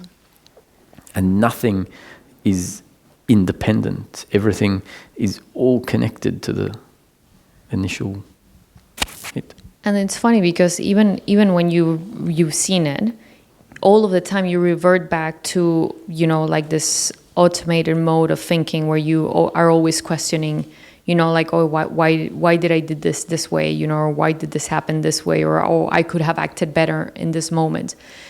When actually, like, none of those questions are actually, they're relevant, when you understand that this model is a collective model where everything is being pushed forward. It's like there's nothing that could ever have happened differently, So like this automatic mode in which we go back to questioning things that we do and how we could do them differently. It's like, oh, well, I can't do it differently because now I've seen how there was a mistake here and there, but I can't really, there's absolutely no question about revisiting the past or feeling, bad about how things went, or, there's absolutely no question about how things happened.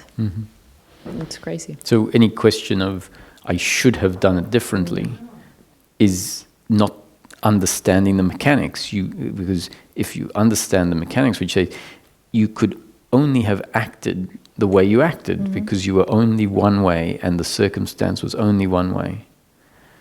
And then this question, I should have acted differently, that's misunderstanding. Once the understanding is I can't, then the question I should have, or the statement I should have acted differently, just doesn't make sense anymore.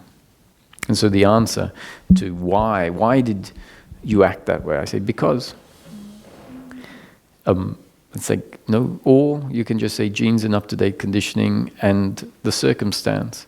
That's not a escape or a justification. It's actually a simplistic or a general, quite an accurate explanation. I acted that way because of the circumstance and my genes and up-to-date conditioning. Another way you can just say, why? Because of destiny.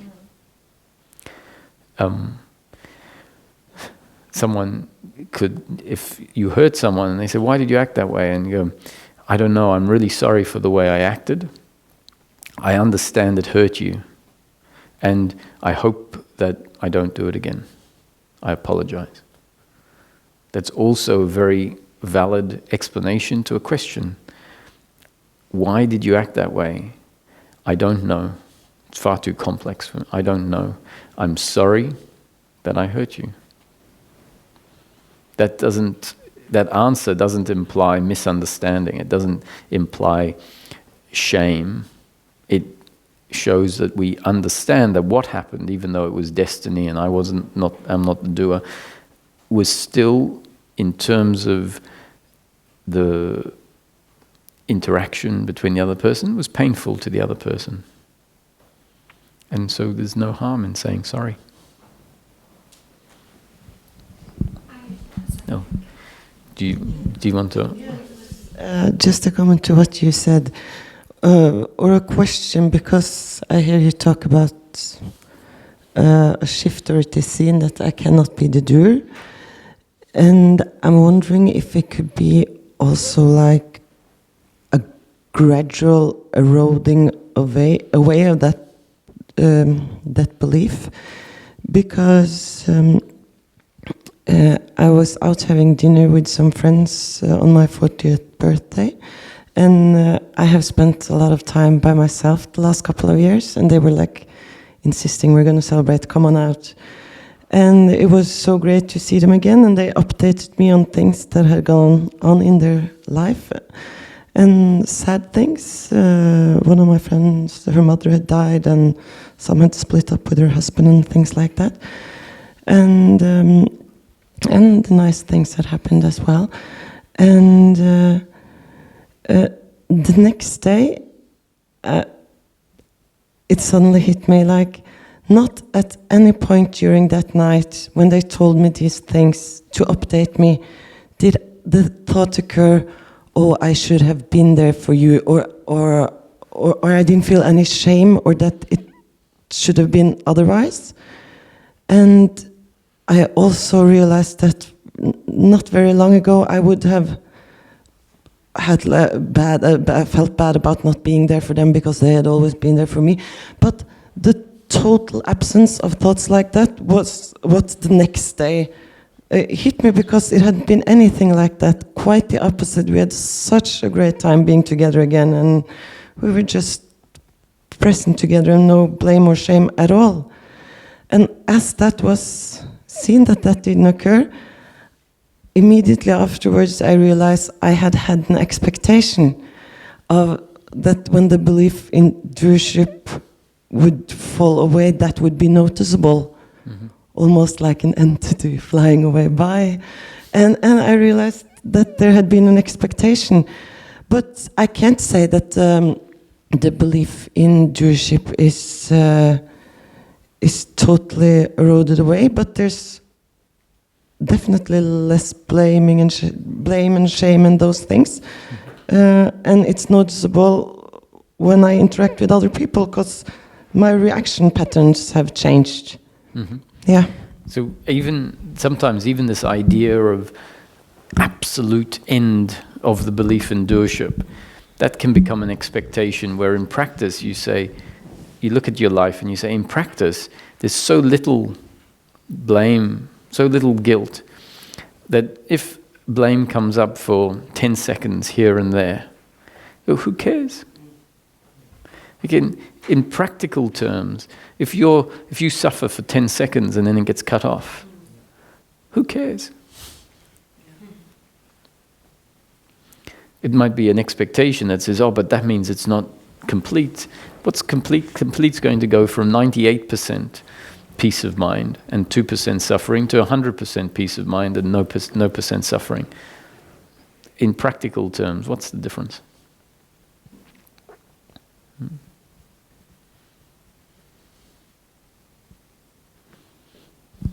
I think I might be just going over to something else. But last year I recall you talked about evolution of consciousness. And how would you explain that? And then some people even talk about higher states of consciousness.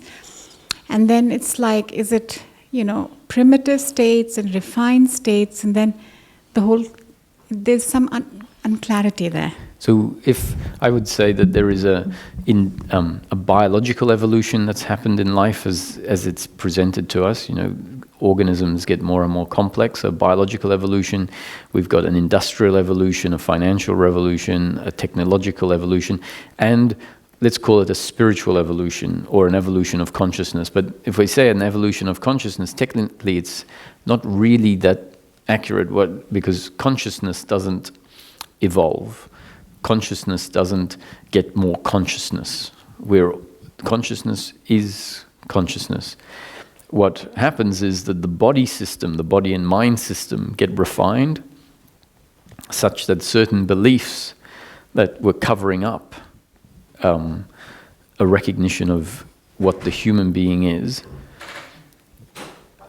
those beliefs tend to get refined. So there is a evolution of the body-mind organism, meaning an evolution of the vehicle, and then the experience through the vehicle is a different experience than when the vehicle was different. So, which is again consciousness, creating vehicles of different quality. Well, we could just say that life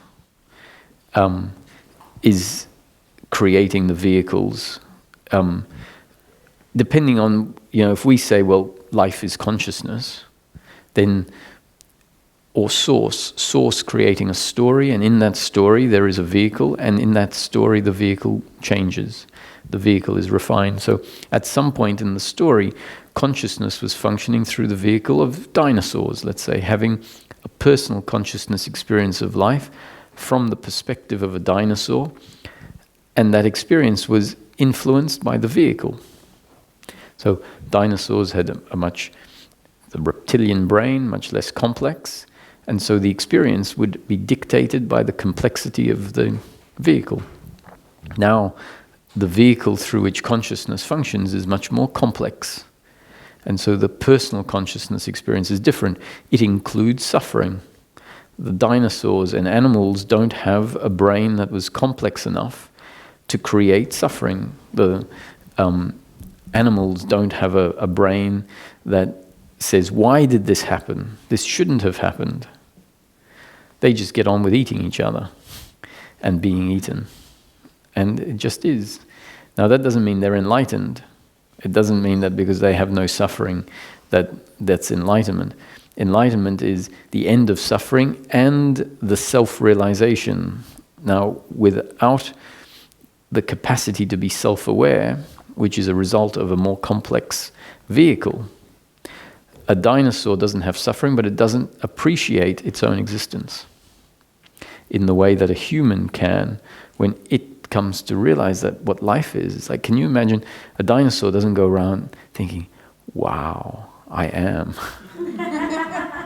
It doesn't suffer, but it doesn't get to appreciate its own existence.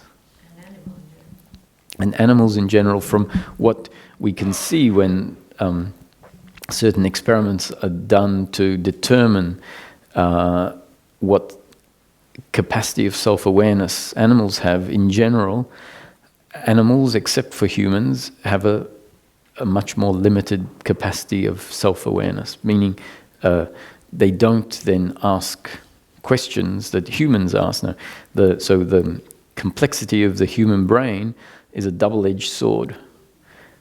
The complexity turns into suffering if it's misguided, if it starts asking questions about why did this happen to me, this shouldn't have happened to me, you shouldn't have acted this way, I shouldn't have acted this way, that's because of the complexity of the human brain that has turned into a hindrance. But that complexity can, when corrected, turn into what we could call self-realization.